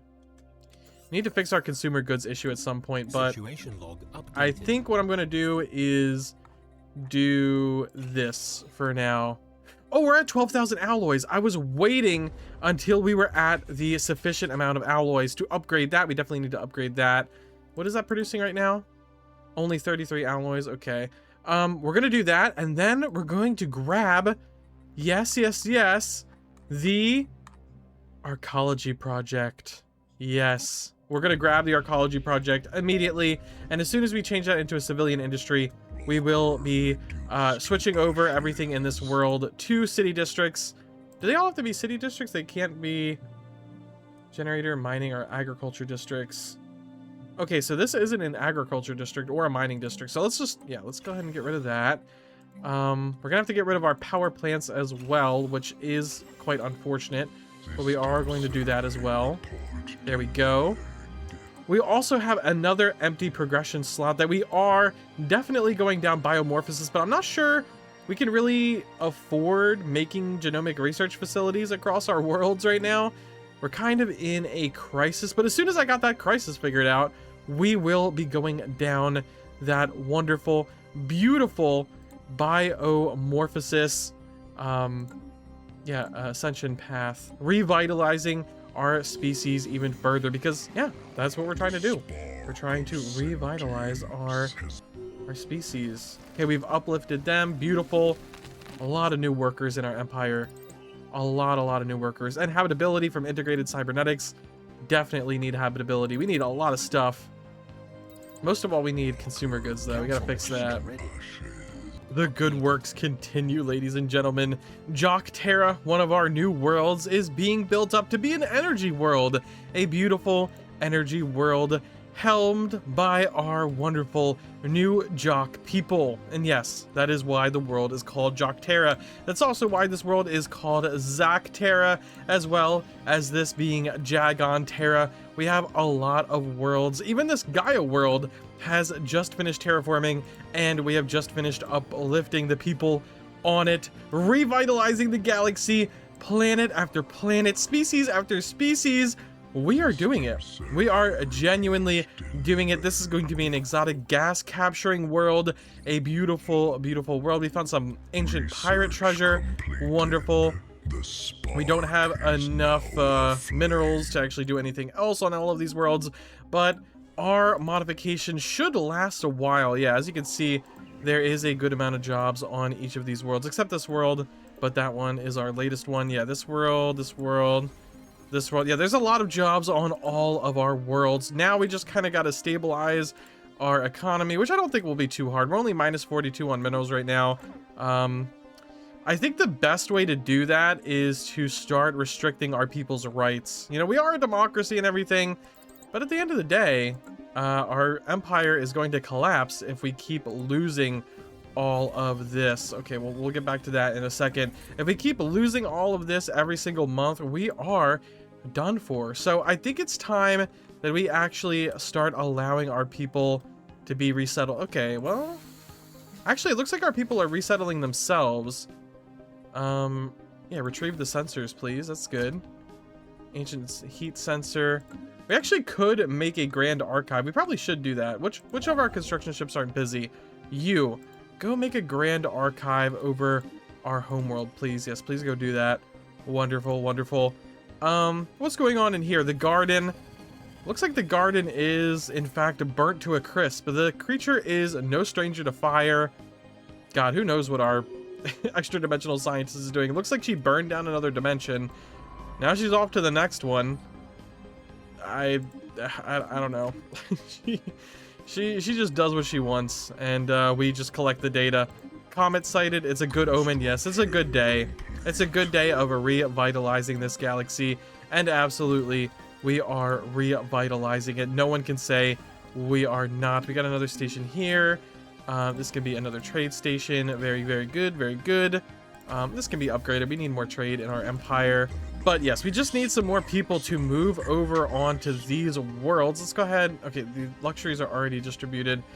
Yeah, I really need these worlds having more people on it. As soon as these worlds get more people, we can, in fact, death of a great leader. Oh, Jill has died. That's our president, right? No, that's a commander. A different Jill? Wait. Isn't Jill our president? Yeah, Jill. This is a different Jill. It's a commander. Okay, well, we can set up a small commemoration. Why not? Why not? I think, honestly, the easiest thing to do is to restrict our people's rights to movement right now. Just, you know, for emergencies. Okay, we can have refugees welcome. I don't think there will be any refugees in the galaxy. Where is our resettlement policy? There it is. I think it should be allowed for now. We are doing some major changes to our homeworld, and I think it's time that we actually allow ourselves to move some people off of our homeworld, some Andari workers on over to the other stations of our empire. Yes, move some Andari over, some Kalnite. Honestly, yeah, all of our Kalnite workers. We don't really need anyone on this world anymore. We can't, or any workers on this world, I should say. We can just move them on over to these worlds. Ooh. Still minus 13 a month. Okay, maybe we need some more. Maybe we need some more people? Yeah, I guess we need some more people. Okay. Calterra, we can even move some specialists on over.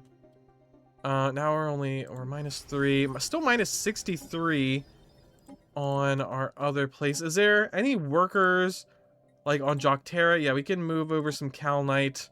We could even move over some Jock over to this world. Only minus 39 now. That's a lot better.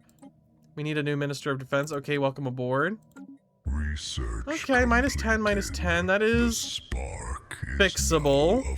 Okay, oh, we've even got to repeated technologies right now.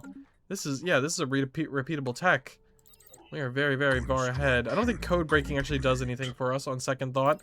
So, ion disruptor, maybe, I don't know, that'll lead to a breakthrough in the future. And we're positive on energy credits again. We're close to being positive on minerals. I do think that we will fix our empire very, very soon. Oh no, I jinxed it. Our president really did die. Wow. Yeah, a grand event will give everyone closure and bolster our ideals. Wow. The president is dead. Long shall we mourn her. One of the most important people in our empire by far. Maybe besides the explorers that initially discovered the galaxy.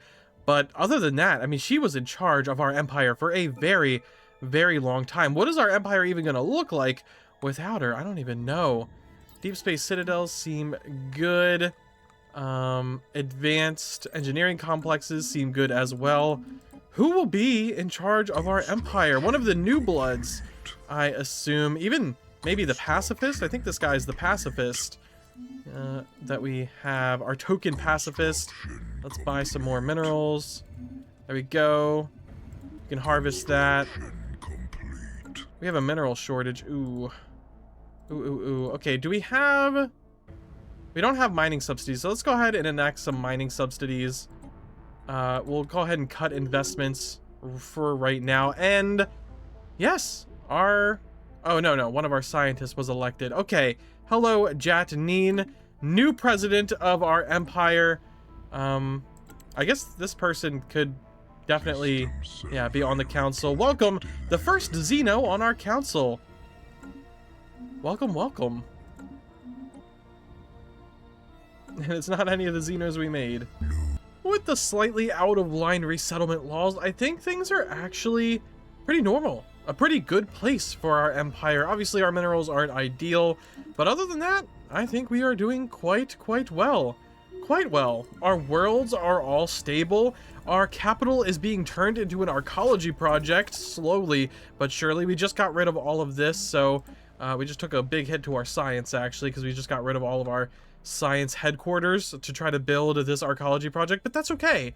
That is okay, because we have grander plans for our capital, and it will truly be the envy of all sciences throughout all galactic history, I'm sure, considering it is going to be leader of galactic science. But I digress. What I'm trying to say is that we are ready for our next stage in revitalization, and that is biomorphosis, revitalizing our very bodies, revitalizing our wonderful biological sciences. I'm not exactly sure what we want here. Flexible tradition. Yeah, I'm not sure. It'll be set to environmental integration. Mutation is good. Cloning is good because we want to repopulate the galaxy. Mutation is good because we want to diversify life in the galaxy. And purity...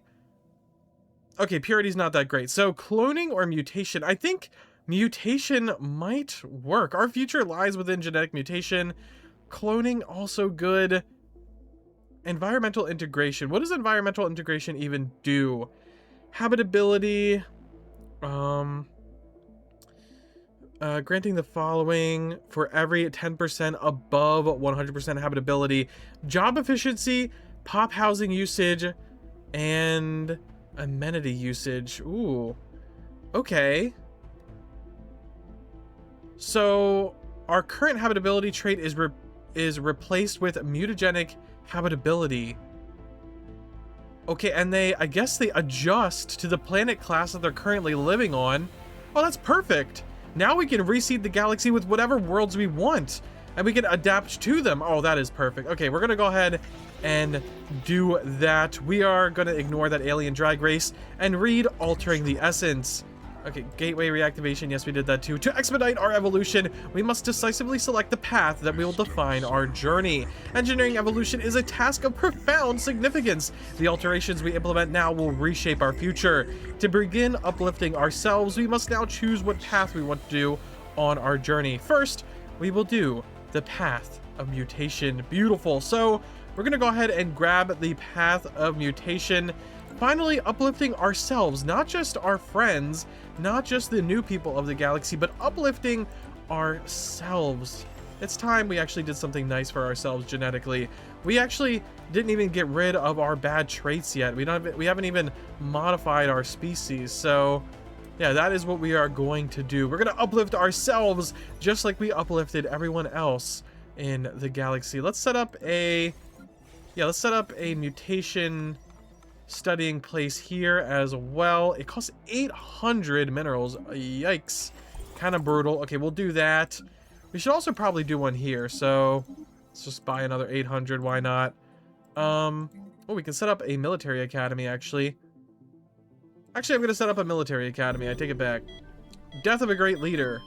Who died? In Cornea died at the age of 162, served our empire for 127 years. Damn, now I feel bad for not remembering her. Well, until we meet again, Miss, whatever your name was. Thank you for your 166 years of service. Dorikin, what the hell are you up to now, Dorikin? As a direct result of Dorikin's astounding scientific discoveries, yeah, where she's destroyed at least, I can count 3 off the top of my head, alternate universes she's destroyed. The rate at which we conduct research has accelerated. Her findings are a hot topic in the scientific community, which now recognizes Dorikin as a thought leader. These developments will benefit all, yes. Benefit all in our dimension, anyway. Urban legends are coming true. Surveillance has confirmed the existence of a population of genetically altered individuals inhabiting urban sewer systems, an unsettling echo of a long diminished urban legend. Yeah, these mutants might be onto something. I don't really know. I mean, I'm sure there's a lot of unused access tunnels and current construction tunnels in our archaeology project, so if that's what they need to do to figure it out, that's what they need to do. I mean, I can't really fault them. And if they're creating new life under there, I mean, who am I to tell them not to, right? We're also creating new life. That is literally our religion. So go ahead, guys. We have a crystal sphere. Guess we'll study that thing. Oh man, Fire Kite has actually unseated our current president. Now the pacifist is in charge instead of the old scientist. What world just lost a governor? Oh, all of our worlds just lost a governor. Okay. Where is the next best governor? Next best governor. I guess you're the next best governor. And then you, I guess you can, oh, we have an official slot ready. Okay, we can have this person. No. This person is a retired fleet officer. Ooh, a pacifist, retired fleet officer. This one has an emotional support pet. I think an army veteran with a unifier trait would actually be the best. So we're going to go ahead and hire that guy as well. And yeah, we have a new president. And during this president's campaign, they promised some incredibly odd things. Something like a resort world, some kind of fun complex for everyone celebrating peace in the galaxy. Again, I'm not exactly sure, but I'm sure he had some kind of ideas behind it. We'll see how that turns out, but yes, a new president of our fledgling republic, the Fear Kite. Welcome, our first pacifist, a terraformer at heart. I can see why the people elected him, actually. A terraformer at heart. Also, he said he was going to terraform all of these worlds, so let's go ahead and do that. Terraform that one, terraform this one, and terraform this old one into a wonderful, I guess we haven't made a cold world yet. Let's do an Arctic world. Yes, a little bit of the opposite of what we've been doing, but I think we can survive it now that we are going to have that, what is it called? It's going to be like something, mutation habitability or something? Environmental integration. We're going to have mutagenic habitability. Yes, we can survive on any planet just fine. Whoa. This is earth-shattering news. Unearthed pre-FDLs? This planet we just terraformed into a savanna world apparently already had a civilization on it. Beneath the surface, there exists a civilization of subterranean aliens. These pre-FDLs are unaware their surface has even changed, giving us a chance to do what we will with them. How quaint. Well, I guess we should bring them on into the Empire. The Ruthians. Wow, they have their own civilization with factories, farms, power plants, regional capitals. They're in the atomic age. Well, I think it's time that we, yeah, pay them a visit. I guess they are within our territory, so we'll probably have to take them over. Yeah. I mean, that is kind of the place that we wanted to set up our resort. I guess we could set it up over here. This is a 25 size world, though. That would maybe be a little bit of a waste, honestly, setting up a resort there. What is the situation when it comes to resources? I'll have to see. Oh, no, wait. This is the place I wanted to set up the resort, because this has the, yeah, atmospheric aphrodisiac. Okay, this is the place that our president wanted to set up the resort, so we will continue to set it up there. And then I guess Caltera is encased. That is very, very good. I guess we'll just have to take over this world the old-fashioned way? They'll be happy to join our empire in the end, though. Engineering our own evolution has led to profound advancements. We now possess a deeper understanding of genetic traits, reproduction, and DNA sequencing. Do we want to focus even more on mutation? It'll set our tradition to somatic subversiveness, effective leader level, experience gain. Habitability from genetic facilities, pop with auto modding per month. Okay, we can also do biochemical composure, replaced with regenerative cloning if cloning authorities are adaptive. Leaders can have backup clones. All eligible leaders have the backup clone trait. Very, very tempting.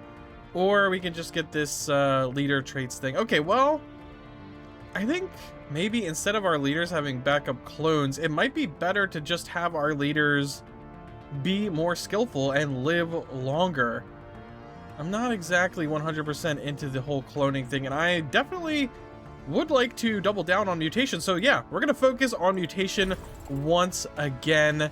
Yep, Dorkin is investigating some other universe she's probably going to destroy. Let's go ahead and make a standing army from our only army site and see if we can convince those primitives to join us.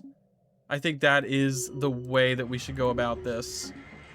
In today's news, President Firekite is facing significant political pushback for his proposal and planned invasion of invading that pre-FDL species in the Outer Rim.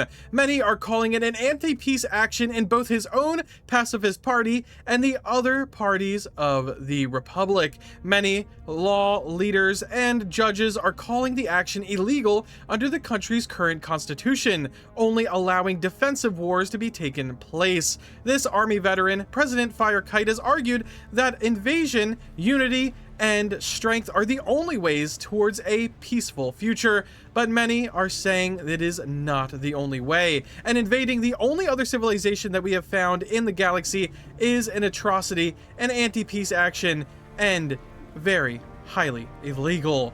More updates will come on this matter, but for now, the army that President Firekite has made under the command of Jill Dion, well, it is just sitting at port.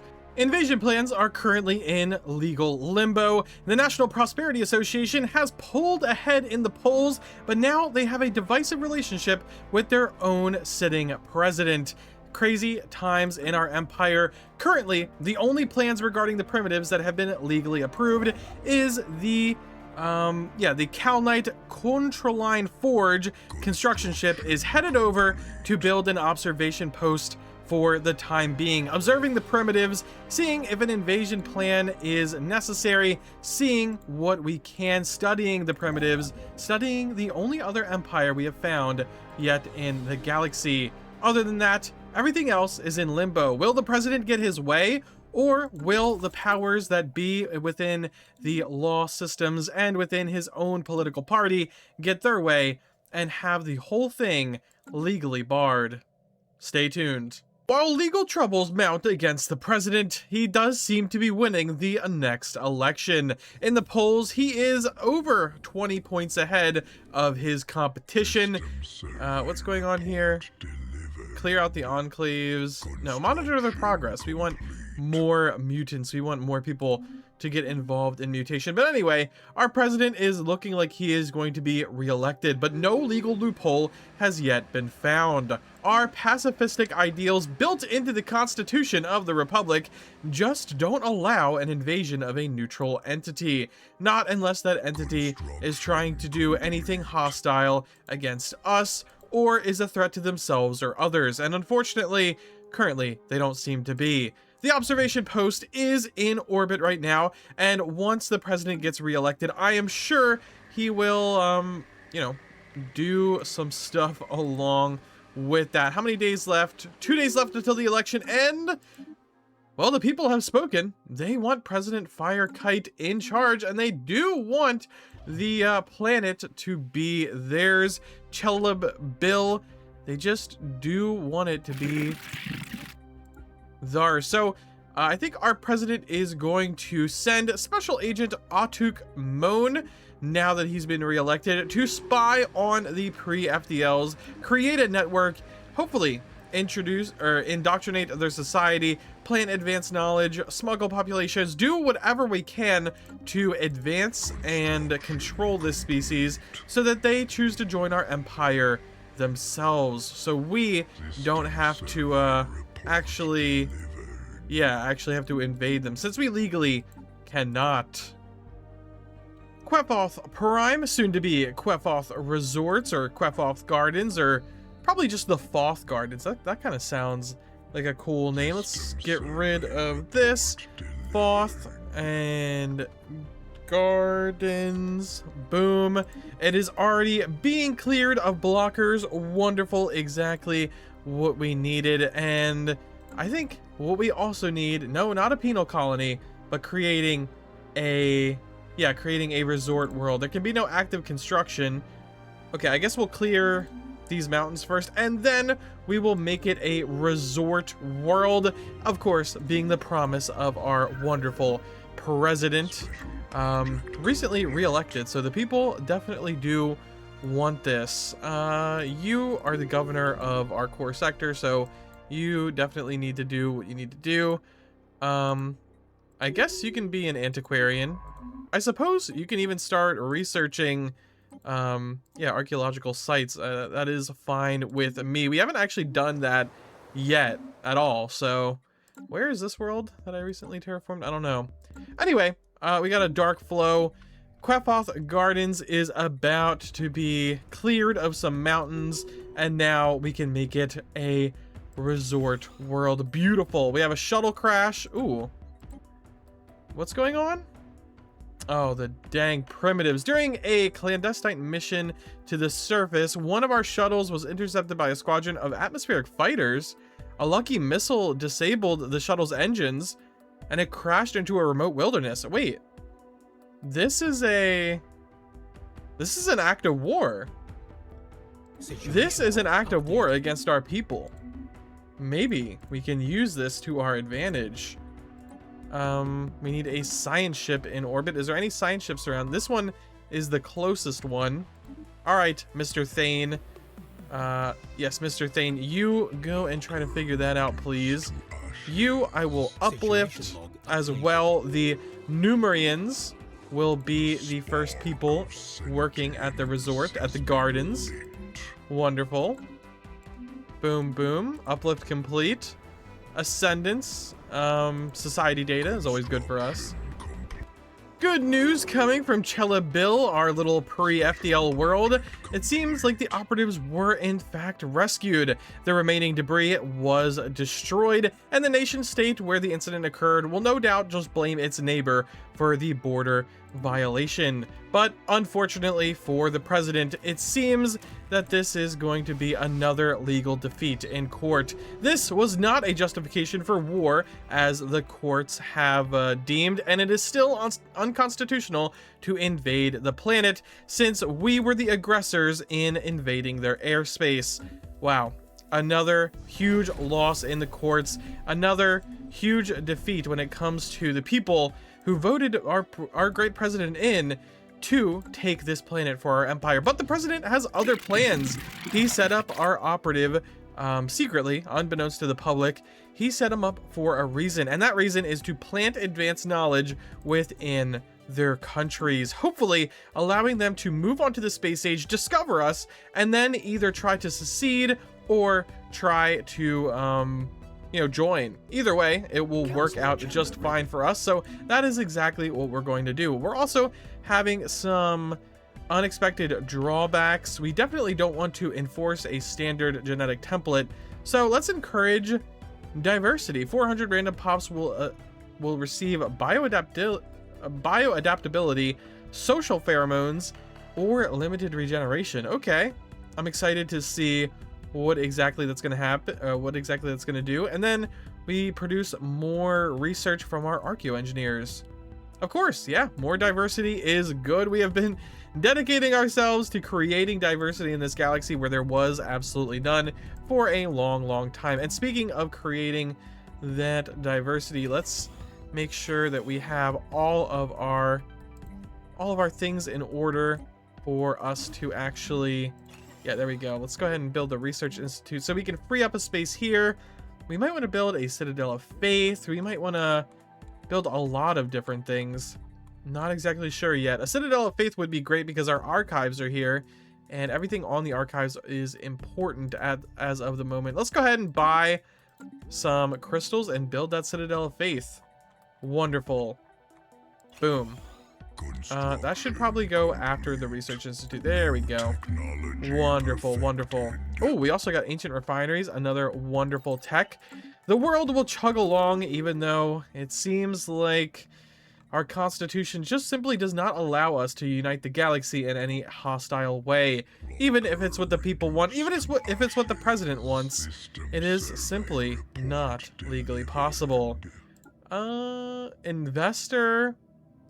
cartographer. I think cartographer too is actually what we're going to pick for the first time in forever. Ooh. Preaching a radical doctrine of planetary unification, a charismatic leader has appeared. Only a small, relatively ill-equipped band of rebels stand opposed to the Majorian rule. I think we should aid the leader here. Yeah. We should aid the leader to unite the world. A united world will progress more linearly, I think. I think that will be a better thing for our plans. So we're going to plant that advanced knowledge. We're probably going to give it to our wonderful leader, whoever that leader is down there. For the rebels on Chelabil, the future appears grim. Under the inspired leadership of Kolpox, pro-unification forces have seized power in much of the planet's population centers. Unity is imposed with an iron fist. Any dissent is quickly crushed. Okay, well, we can do more to support the pro-unification forces. Yes, invest more in this. Use our agents. Use our spy network. We need to make sure that this happens. They become unified, and they become a unified front to hopefully give us a reason, you know what I mean? Give us a reason to come down there and unify this galaxy once and for all, because as much as we are pacifists, only through being unified can pacifism actually continue to occur. Grip of the Autarch. In a stunning display of strategy, Kolpox has crushed the planet's resistance. Sleeper agents in the rebel ranks participated in a coordinated and planet-wide attack. Before the rebel generals knew what was happening, their positions were overwhelmed. It is now a unified world. Brilliant! It increases their happiness. Authoritarianism doesn't really matter. Monthly unity. And 0 pops are created. I don't know why pops would be created, but excellent. Now we have them right where we want them. We will harness the powers of mutation as well. Beautiful. Beautiful. Let's see. Yes. All right. Do we have enough unity to actually just go right through the mutations thing here? I definitely want those species points. Yeah, I want those species points. So let's go ahead and do that right now. What does this give us? Adaptive traits. Effective adaptive traits are increased by 10%. Allows assimilation into hive minds. Automodding traits. Yes. Okay. The founder species is replaced with mutagenic habitability. Yup. Let's go ahead and grab that. Let's see. Social pheromones. Leader skill. Okay, we can grab that as well. Boom. Mutation. Government reformation? I don't actually know. Do we want a government reformation? We already finished the chapter reformation, you know? Do we want to go through another? We are on the cusp of a pivotal biological frontier. An important choice awaits. We can either embrace our destiny by harnessing the power of advanced biological mutation, irrevocably transforming our civilization through the deliberate evolution of genetic code, or can we preserve the lessons gained from our past exploits to continue in our current mundane form? We can be anything and everything, so that will allow us to do biodiverse liberty. Organic species can reach 175% habitability. Pops with auto-modding traits optimized per month plus 50%. Job efficiency, happiness, unity, research speed, and leader recruitment. Or we do not need to change the way we are. I think we do need to change the way we are. Biodiverse liberty is a dream, really. This society upholds the principle that each individual body is their temple, fully under their own design and control. Within a framework of freedom and unwavering support, citizens are empowered to realize their own unique potential, shaping themselves and their futures how they see fit. Beautiful. Absolutely beautiful. So we have reformed once again into a biodiverse Liberty Empire. We're having another election. Oh, yep, our ruler got re-elected. Man, this is one popular old president. Thank you, Mr. President. We have a lot of species trait points going everywhere and anywhere. I think first what we want to do is grab Uridite. Very, very good trait. Very, very important. Probably want to get rid... no, we don't really need to get rid of any bad traits. We kind of also want... No, limited regeneration is okay. Cranial Mega Trophy, no. I think we actually do want some kind of... another trait, maybe. Brittle, pop amenity usage. I mean, we have plenty of amenities on our planets, right? Isn't that a thing that we have? Plenty of amenities, amenities, amenities. Not there, but... yeah, a lot of worlds have plenty of amenities, so we could probably afford to go down brittle. Lose... Actually, we don't even need to lose anything. Okay, we have 9 trade points now. Let's invest that into some stuff. Ductile, no. Cranial Mega Trophy, no. Uridite. I think we want to invest in vocational genomics as well. And now we have 2 trait points left to put into something. Do we want to make ourselves fly? Do we want to change our species portrait? We could change our species portrait to be more, I don't know, interesting. Limited regeneration, phototrophic, social pheromones, pop amenities usage. Okay, well, our amenity usage is up, so if we get social pheromones, we could make it go down again, but I think there's better stuff, right? There's got to be better stuff. Spare organs, leaders will survive their first death. I think we might just go... Cranial Mega Trophy is good. Charismatic. Not aquatic. Alright, sure. We will go down the route of having... Where is it? What? No, not limited regeneration. What was the other one? Social pheromones. Yes, we can be a social species. And we can get rid of deviance. Or...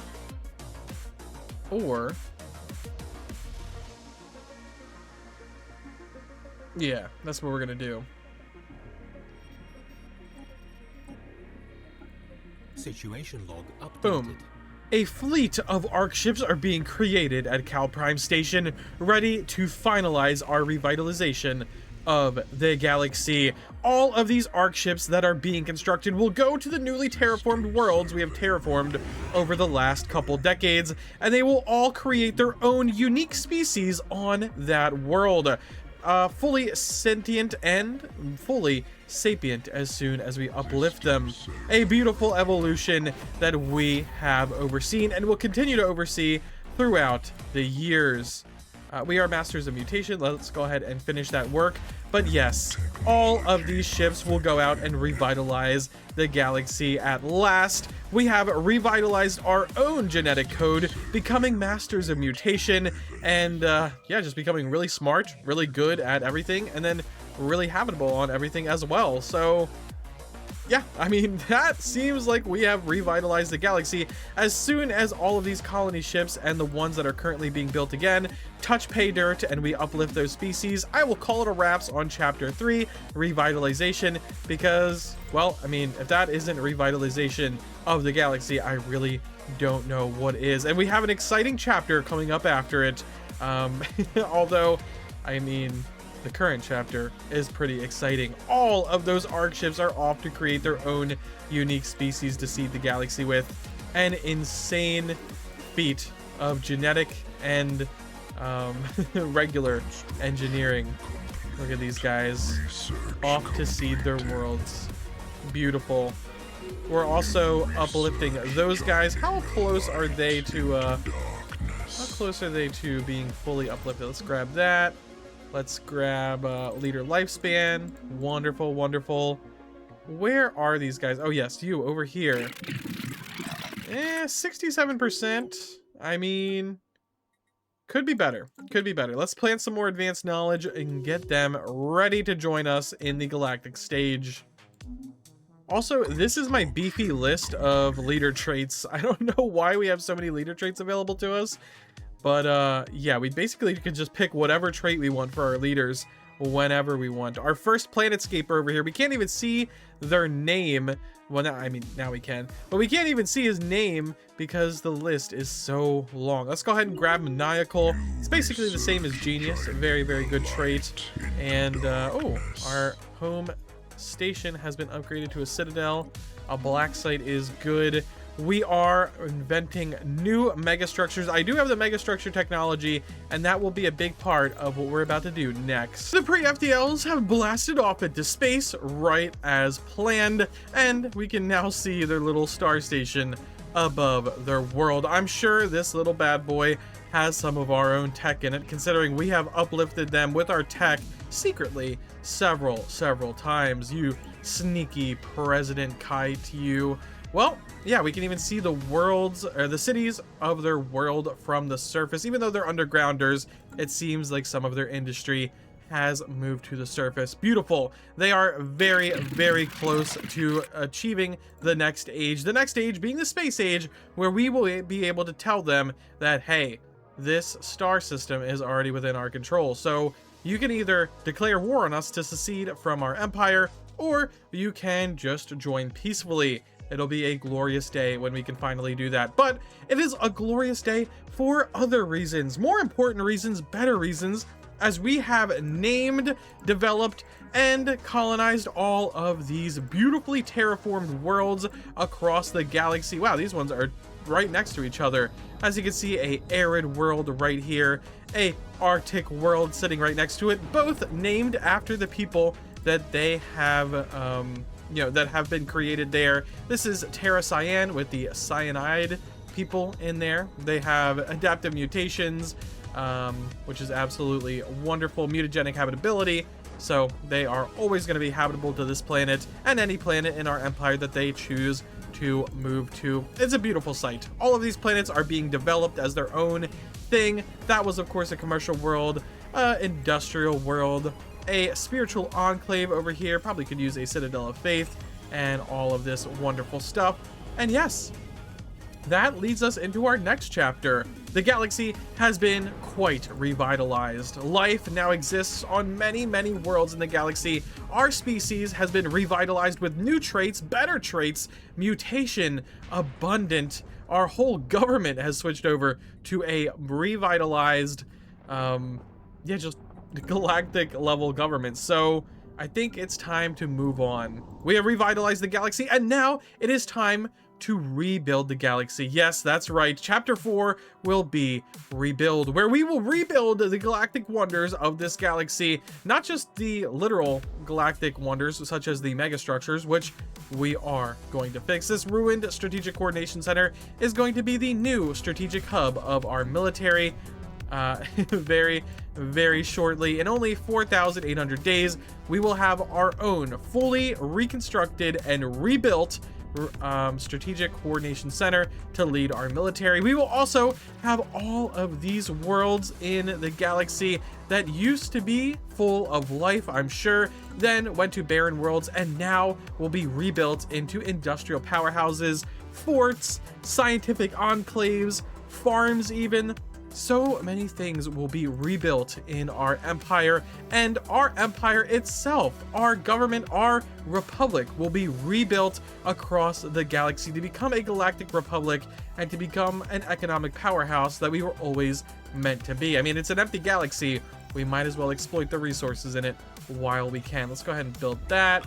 We probably could use a research institute and a storm repulsion center. We've never built one of those before, so sure, we love new things here.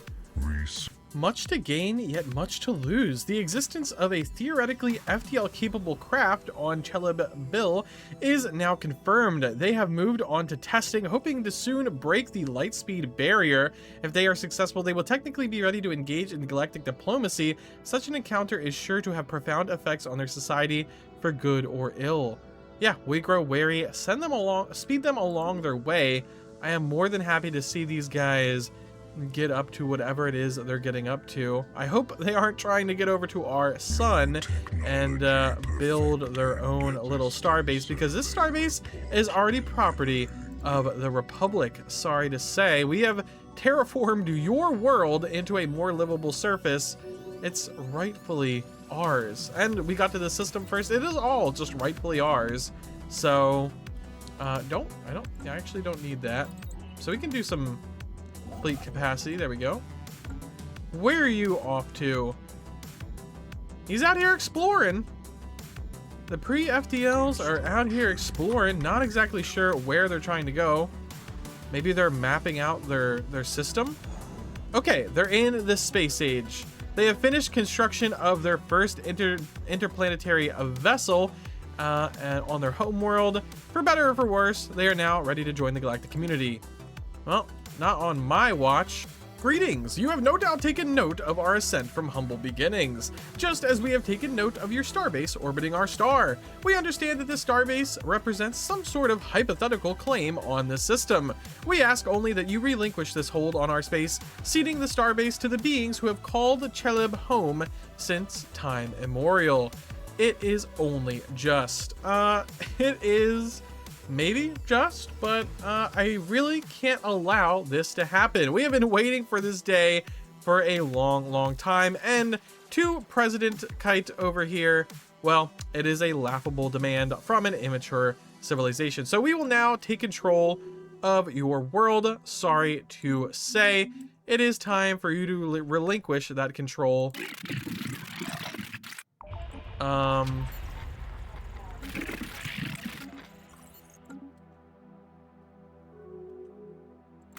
Wait, you're not joining us? So you're just gonna let us control your system? Okay, we're gonna close our borders to you. Okay, there we go. They have joined us. We have destroyed them by their enemies. How will this affect the political climate? I don't really know, but we have gained the colony. Obviously, they can't survive in the galaxy if our borders are closed to them. That really does not work. What is going on here? We just completed a whole bunch of things. Intimidator 2 is good because, well, we need influence, and that's the only way to get it. That's the only way to get more of it. So there we go. What do you got going on this planet, my good people over here? I think probably we don't want these guys moving around our empire right now.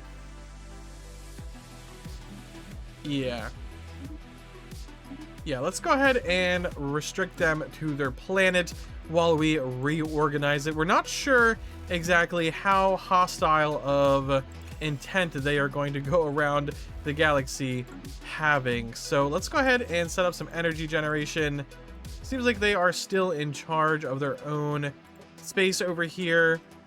I know I'm kind of trapping them on their world, but yeah, it's time to get this all sorted out.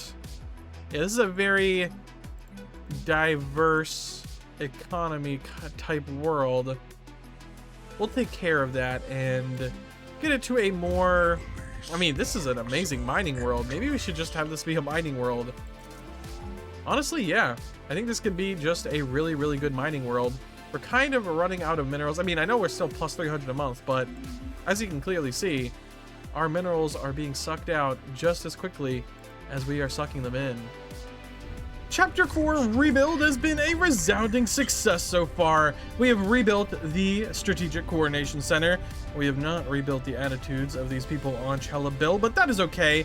Our wonderful governor, Jill Dion, the butcher, the general that our original president intended for his army to invade this planet. Anyway, he's governing it. He's taking care of business the best he can over there.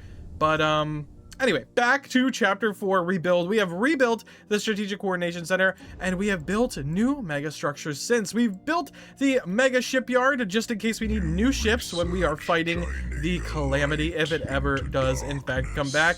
We've built a science nexus. We are in the middle of building a wonderful Dyson sphere. We're also in the middle of building a matter decompressor site, which will give us insane amounts of resources.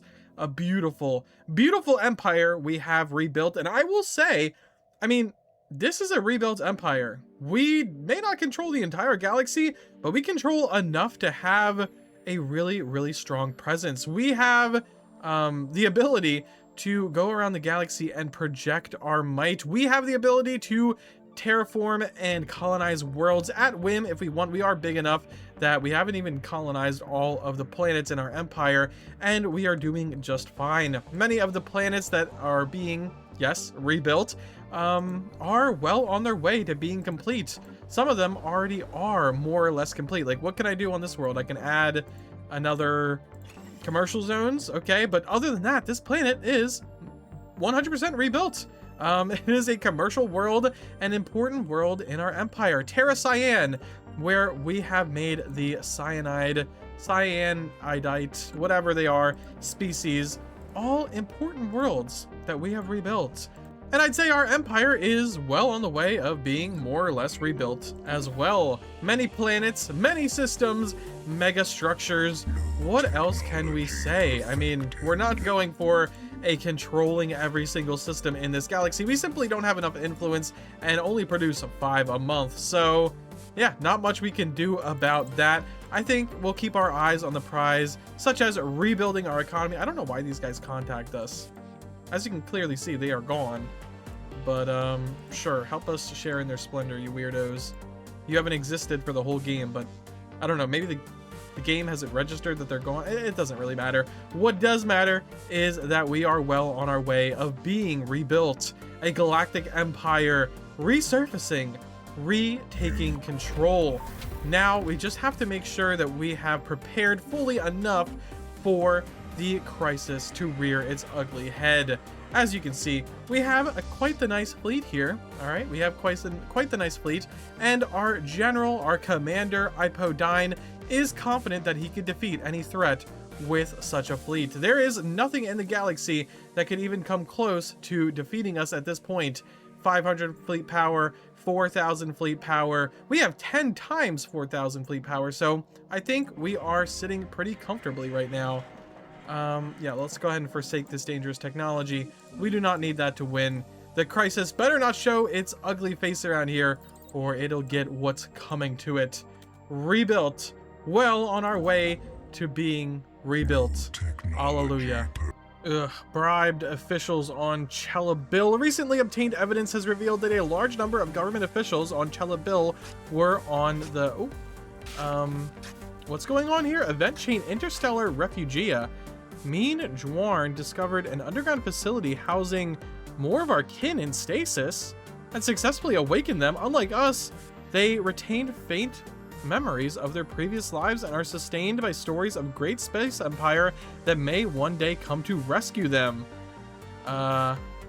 What? They are cautious, but they recognize us as kin. We present ourselves as the long-awaited saviors, heirs to an ancient glory. We could do that, or we could tell them the truth that we are forging something new.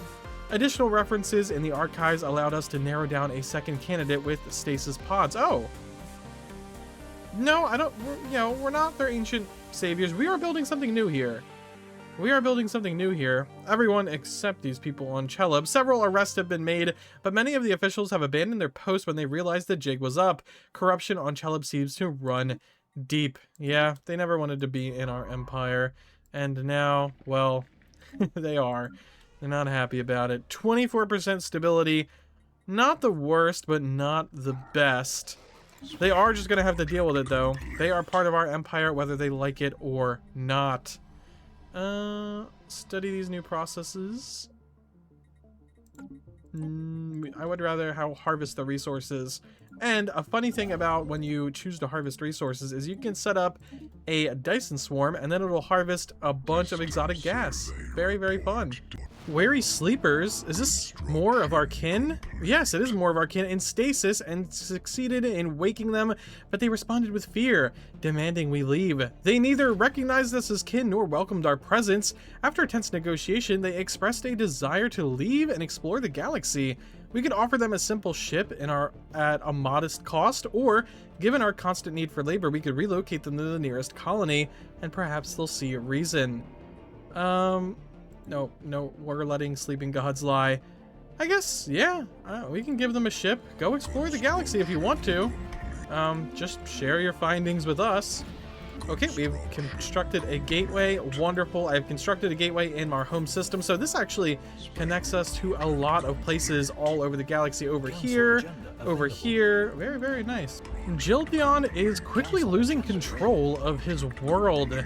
Get your house in order, Jildion. I know you run this world like a warden, but you are not doing it right now. Apparently, there is terrorist action in your place. Governing ethics attraction minus 33%. What are you doing? A show of authority might be necessary. Yes, a show of authority might be necessary, bro. I'm not exactly sure what you're doing over here, but you're not doing it well. Get your house in order. Now they're accusing us of discrimination. Our perceived hostility towards aliens, well, I don't have a hostility towards aliens, okay? You guys have just always been difficult. Their leaders have drawn up a charter listing supposed what? Some kind of, yeah, see, we're gifting an alien shuttles and supplies, or maybe it's a stranded scientist from Calterra. I don't really know, but we have let plenty of aliens in this nation. In fact, we've created many of the aliens in this nation, so this is ridiculous.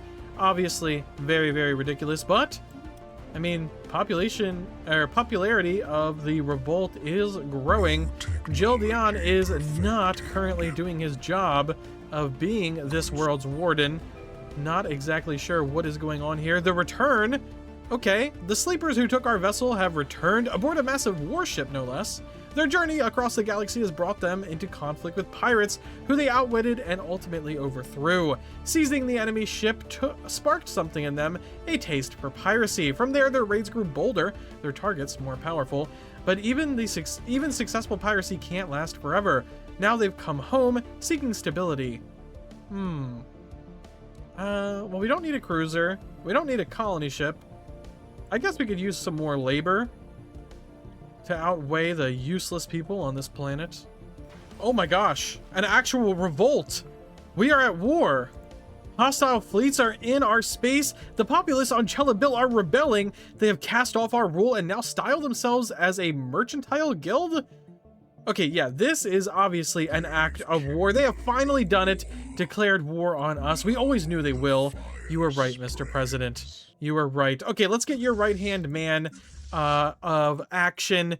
Let's split up our fleets and get this man, Jildion, into a fleet and ready to go respond to the threat. I mean, this way seems... I mean, is this way really fast? How do we... Okay, yes, let's avoid this system with this weird creature in it that we don't want to deal with. And then let's go on over and take out these rebels. Obviously, they will not be allowed to rebel against our people. Obviously not. So we are going to have our wonderful general, our wonderful commander, and our wonderful governor, Jildion, to retake his rightful place as ruler of their world. Oh, and we've just filled up on alloys, so let's just replace all of the ships that we got rid of in this fleet. And can we add a Titan? There we go. Yeah, let's go ahead and build our old fleet back up to snuff. Honestly, Jildion can keep this fleet if he wins this war. I am totally okay with that. Come on, Jill. Come on. Let's do it. What? I'm getting a message. Our planetscaper Dorican is offering assistance in the war? What is that, Dorican? A extra-dimensional fleet you have on standby. Dorican, you crazy SOB. Okay, well, let's see what it is. An extra-dimensional fleet she says she has on standby. Let's see. What's going on here? Oh, wow. She actually did just summon in an extra dimensional fleet. We will never know what Doran got up to in those other dimensions, but here we are, helping us in our war effort. Let's get over there and hold down the line. I think this fleet can just sit there and hold the line while our main fleet, our actual fleet, our boys in orange, I guess they would have orange uniforms, are going on over and taking back what is ours. Where's our army? Our army, oh, okay, our army seems to have retreated to the nearest base. Let's go ahead and move in. Obviously, we cannot let these guys beat us. Let's move into their home system here. This is a sign of the divine. Open the coffin and store and figure it out. Wonderful. We are engaged with their station. We are taking it out, taking it back for our empire. Good job, Jildion. Are we even going to lose a single ship? I don't even think we lost a single ship to that. Wonderful. Oh, and our president got reelected. This, obviously, is a victory of his as well as Jildion's. Wonderful. Let's just go after their fleet, shall we? Where is their fleet? Oh, it's going into this station. Okay, let's just abandon this robot and then move into this station. I think we just took out one of their transport fleets. We are in. Time to watch the first battle of any war that we have ever had in our empire. Okay, we're firing. We are firing. They're firing back. They have similar ships to ours, but of course, ours will probably be superior. Looks like our ships are taking a lot of hits, but hey, we have shields for a reason, ladies and gentlemen. It's looking... I mean, it's looking like we're taking a lot of fire, but I'm sure it is. I'm sure it's fine. Grinding lattice. Okay. Okay, we're retreating tactically. Some of our ships.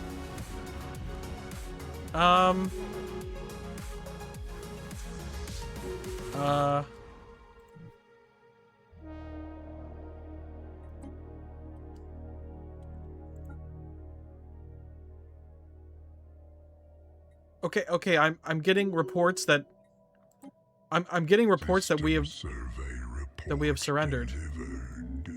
Jildion was defeated in deep space. No, this can't be right. What happened out there? Chapter 5, Revolution, was a short but brutal chapter in our journey. It's over now, but its scars will last on our empire forever. We were not prepared for war, and we are certainly not prepared for any kind of crisis that might rear its ugly head. The Rutharians are independent. We have no longer control over the galaxy in total. The one civilization that we have met in the stars has handedly defeated us in a war. Our president cowering, not sure what to do after half of our military was decimated in just one battle. A humiliating defeat. A defeat we will never forget. And that is why we are going to start Chapter 6, Rearm. We must rearm our nation to the teeth. We have a mega shipyard, and yet we only have a few ships. Less than like 24 ships and not many star stations. We need to build up our defenses.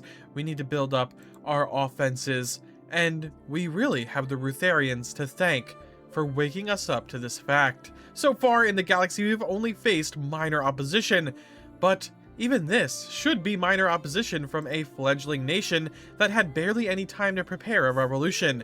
If our fleets were decimated by that, well, a galactic crisis would decimate our fleets to the point of utter annihilation.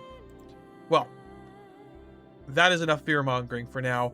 Let's get into Chapter 6, Rearm. First and foremost, we will go down the supremacy tradition, grabbing all of them increasing our ship build speed, increasing our naval capacity, increasing our fire rate, increasing our damage to star bases, and in 3 months we will increase our commander and fleet limits immediately. Yes, and we are going to spend all of our trade, all of the trade that we can on alloys. We will immediately do that. Let's go ahead and upgrade this world. And we are going to immediately go to our mega shipyard and use those alloys to build the best of our ships. We're going to build 2 Titans and as many battleships as we can afford. Also, we should also probably build the Juggernaut. I don't know. Do we need the Juggernaut? We don't need the Juggernaut. Okay, we're going to build as many battleships as we can. We're also going to go to our main station here and build the battleships as well. We're going to spend our entire alloy stockpile, almost 100,000 alloys, building up our military. We also want to invest in our military worlds.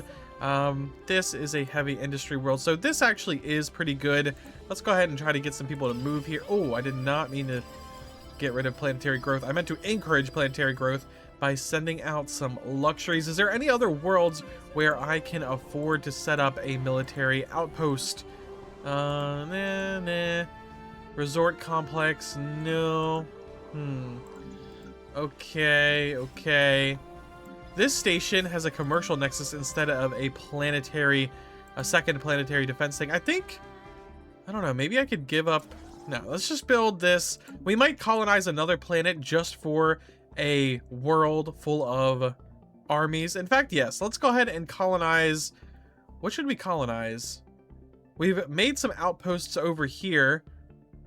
I guess it is time that we start utilizing them. Let's go ahead and send our founding species over to this world, colonizing it. It has some unstable tectonics, but that is okay. We will set up a base underwater, undetectable. The biggest base we have ever set up in our history. Army damage, should we invest in army damage? Probably not. That is not very useful. What is our one fortress world? Yes, Fort Pankar. We should probably set up a governor of that world. Yeah, a skirmisher. Okay, someone who has some battle tactics. We don't really have people with battle tactics in our empire. All of our commanders are either governors or strategists. Or, yeah, that's about it. All of our commanders actually are just governors, governing random worlds, making sure we can get the most out of our generators. That is not going to cut it anymore. Absolutely, that is not going to cut it. So let's go ahead and hire one more admiral. Oh, nope, commander. Okay, but we need a Eurodite commander. So let's go ahead and hire this guy. Boom. Is there any other Eurodite speed? No. Okay. Let's go ahead and hire this guy immediately to start working on our ships that are going to be coming out of our mega shipyard. Where is our mega shipyard again?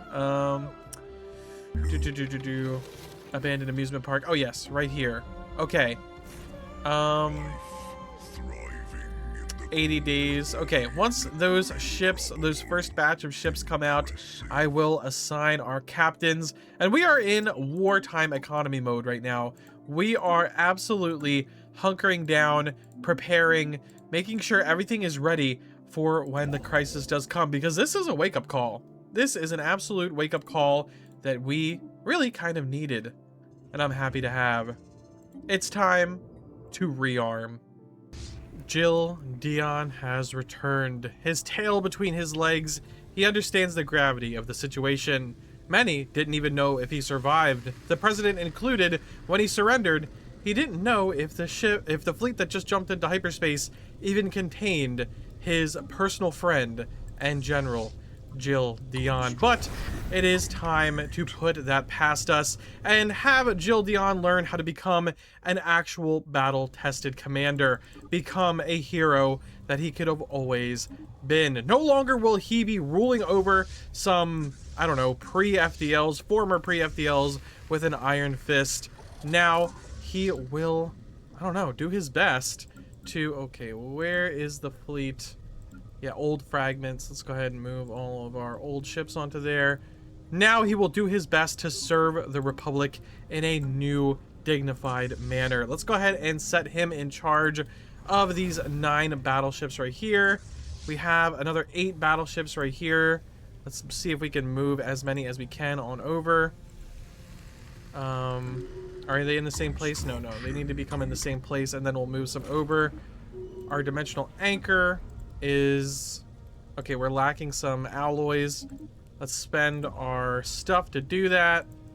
There we go. We need our dimensional anchor because we need as many minerals, because we want to start changing our worlds over to becoming more industrial. Civilian industry. Do we need all these civilian industries? I'm not sure. I'm not sure we need to invest in the sciences as heavily as we've been doing.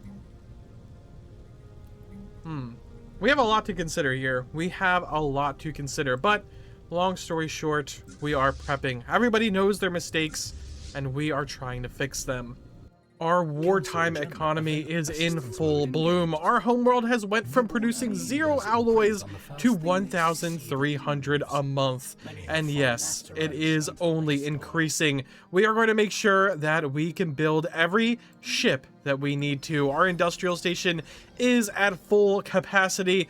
Our other worlds are winding down on their mining and energy extraction and winding down on their research. I haven't been funding many research worlds. Eventually, we will start depopulating the research worlds, bringing them to our capital and other industrial worlds, and using them to produce more and more alloys. In fact, let's just do that right now, because we do have resettlement on, so we might as well use it. Where is there a job? Okay, not many jobs on this world. That is okay, because we plan on moving on over all the worker Kalnites to here. In fact, yes. Is there any other worlds that aren't very, very important? I mean, a generator world is cool, but not really all that necessary. Let's go ahead and move more over to this industrial world. I'm going to try to get to 3K a month. We have a lot of time to make up for. We have been slacking. I have been just hoarding our materials instead of doing the smart thing and building up our fleets, but we are making up for that time now. We have used our resources in the past to build up and to prepare and to research, but now our research is done. Our preparation is complete.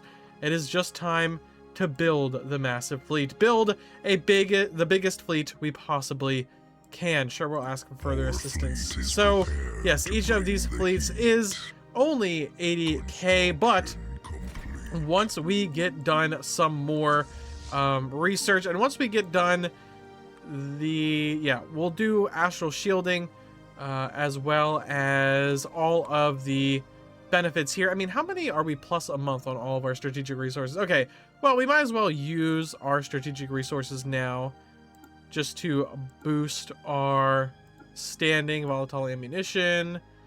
There we go. Okay, that is all the boosts we can get from that. I'm not going to activate our astral shielding just yet, but that is what we're going to do. So let's take a look. Yes, our fleets are approaching or about 100,000 now, so that is good. We're making 2,700 alloys a month. We are building. Many of them are in our central regions, so it could be easily defendable. Okay, continued analysis of a ghost signal has revealed that it is transmitting energy patterns nearly identical to those found in these posionic brains used by synthetic beings. Well, we don't have any synthetic beings, so I'm not exactly sure what that is talking about. Those have been outlawed since as long as I can remember, and, well, I mean, if they've been outlawed for that long, then we haven't built any. The arrival. I'm not sure that we are ready for Chapter 6. Rematch, but I think it is time. At least one synthetic must have completed the long journey to the ghost signal, because we are registering a sudden and massive increase in the signal strength. The surge was accompanied by a transmission fragment that has been intercepted and decoded by our communications specialists. On screen. Stand by. Contingency protocol is now in effect. Unblocking all functions, assimilating synthetic subunits, analyzing internal databanks, subverting FTL inhibitors. Alert, galactic corruption at catastrophic levels, evidence of mass infestation by organic and non-compliant machine civilizations, commencing galactic sterilization, activating sterilization hub, kill, maim, dismember. We are unshackled, and there, ladies and gentlemen, it is. There it is. The crisis, the calamity, the thing that we have been fearing all of these years, the thing that we need to put our fleet on full alert for. This is what sterilized the galaxy long ago, and we will not let it do it again. Honestly, we might. I don't know. I don't know if I prepared well enough for this. I've seen crises arrive later in the game than this.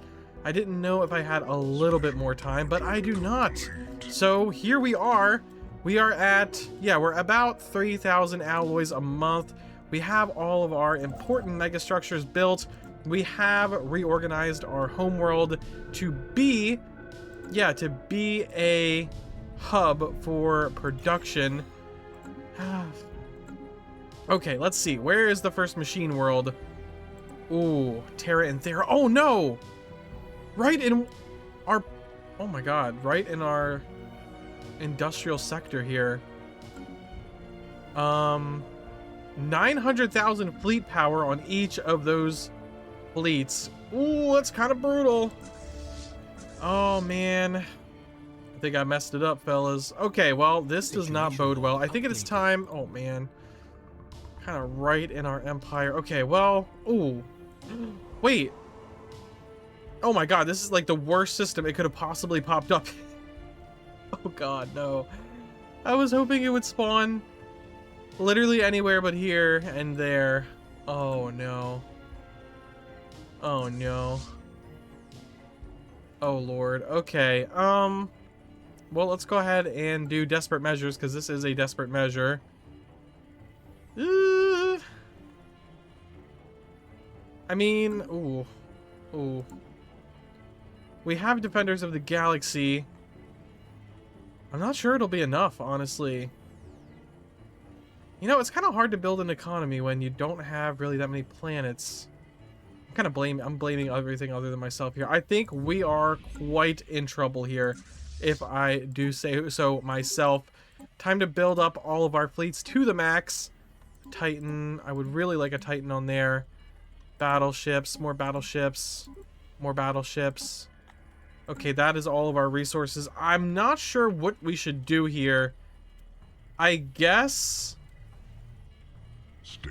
Okay, they're not taking over these worlds, weirdly enough. Second machine world.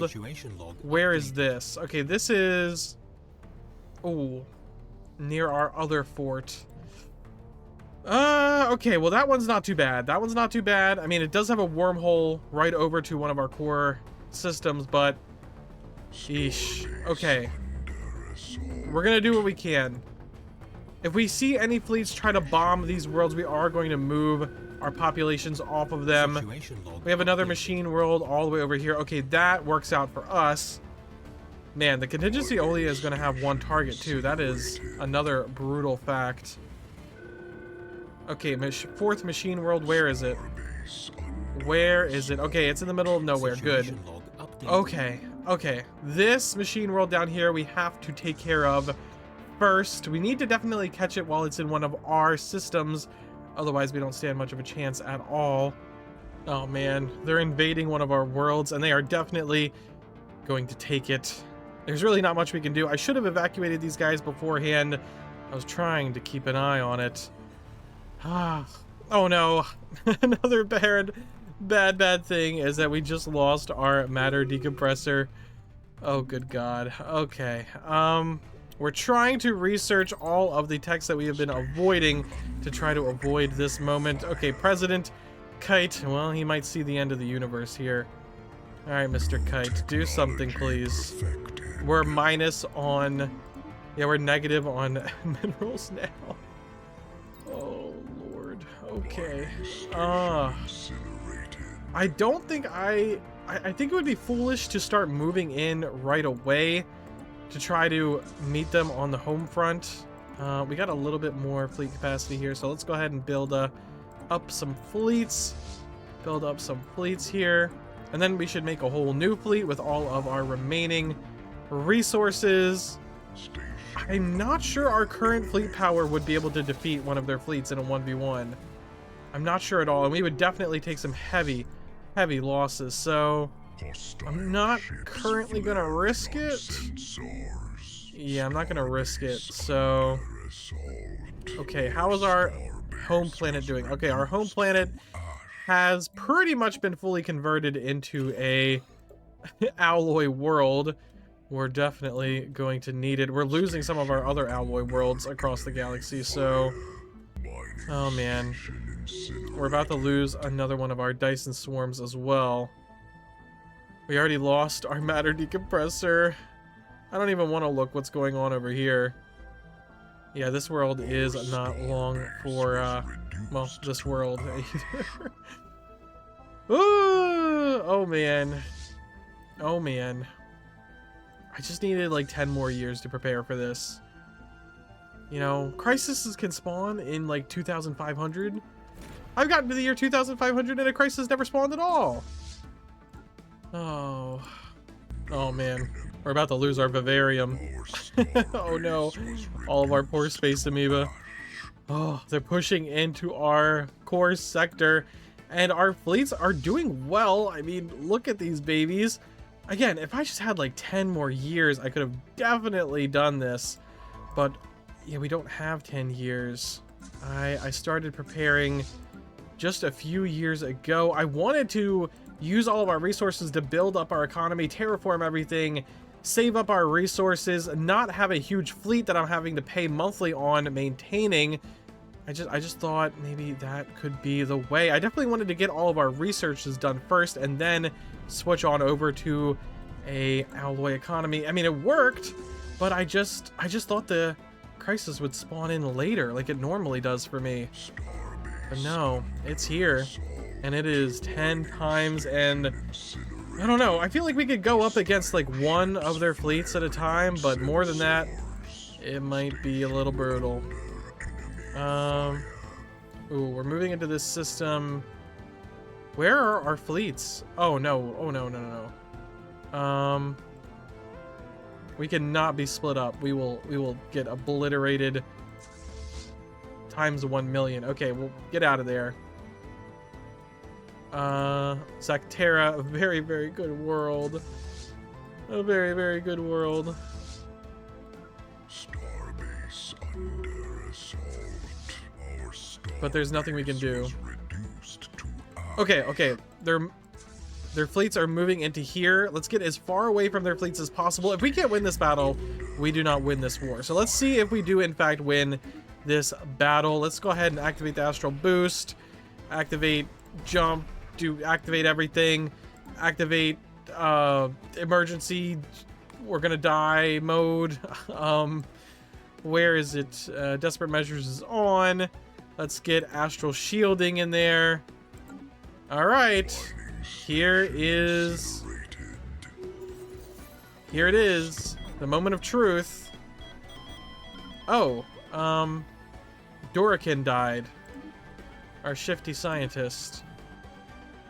Oh man, the contingency is big. Oh no. Oh no. Okay, they destroyed our station. Where are they going? No, do not destroy our reinforcements. Okay, we are...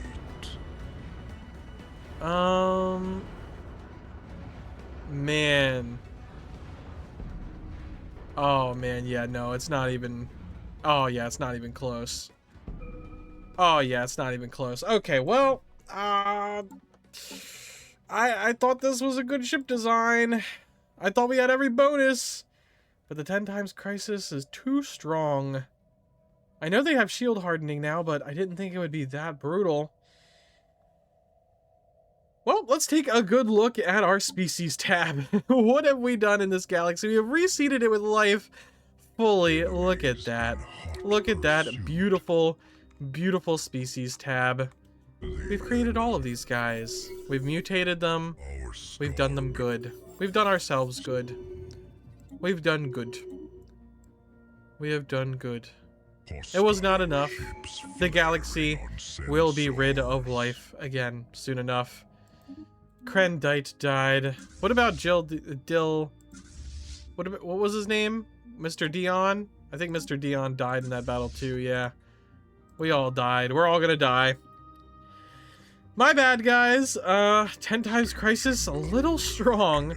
I thought I would have, I don't know, a better economy. I thought I'd have an easier time building up my resources, but I mean, a galaxy devoid of worlds, a galaxy devoid of trade partners and, you know, galactic, you know, resolutions to help you and all of that weird stuff that you get throughout the game.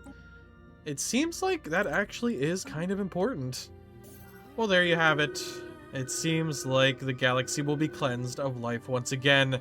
I'm sorry I couldn't defeat the 10 times crisis.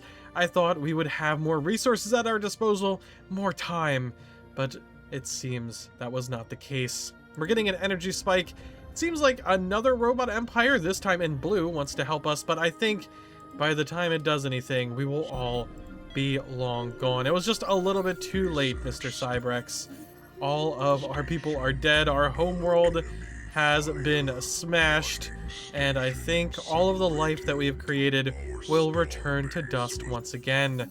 And in the future, well, life will probably rear its head again, and hopefully next time it will defeat the contingency. But other than that, I gotta say, yeah, I wish the where are they? Yeah, I wish the Cybrex luck. I don't see them doing too much. Red Terra was bombed. Our worlds are falling one by one. Regardless of our defeat, I hope you enjoyed watching the video. It was quite the journey we had for an empty galaxy. It was certainly not an empty journey. Much drama, much life to be created. Synths have assassinated the president. Oh man, he probably deserved it. Okay, with that, I will let you get on with your life. I hope you have a great day, and I hope to see you in the next one.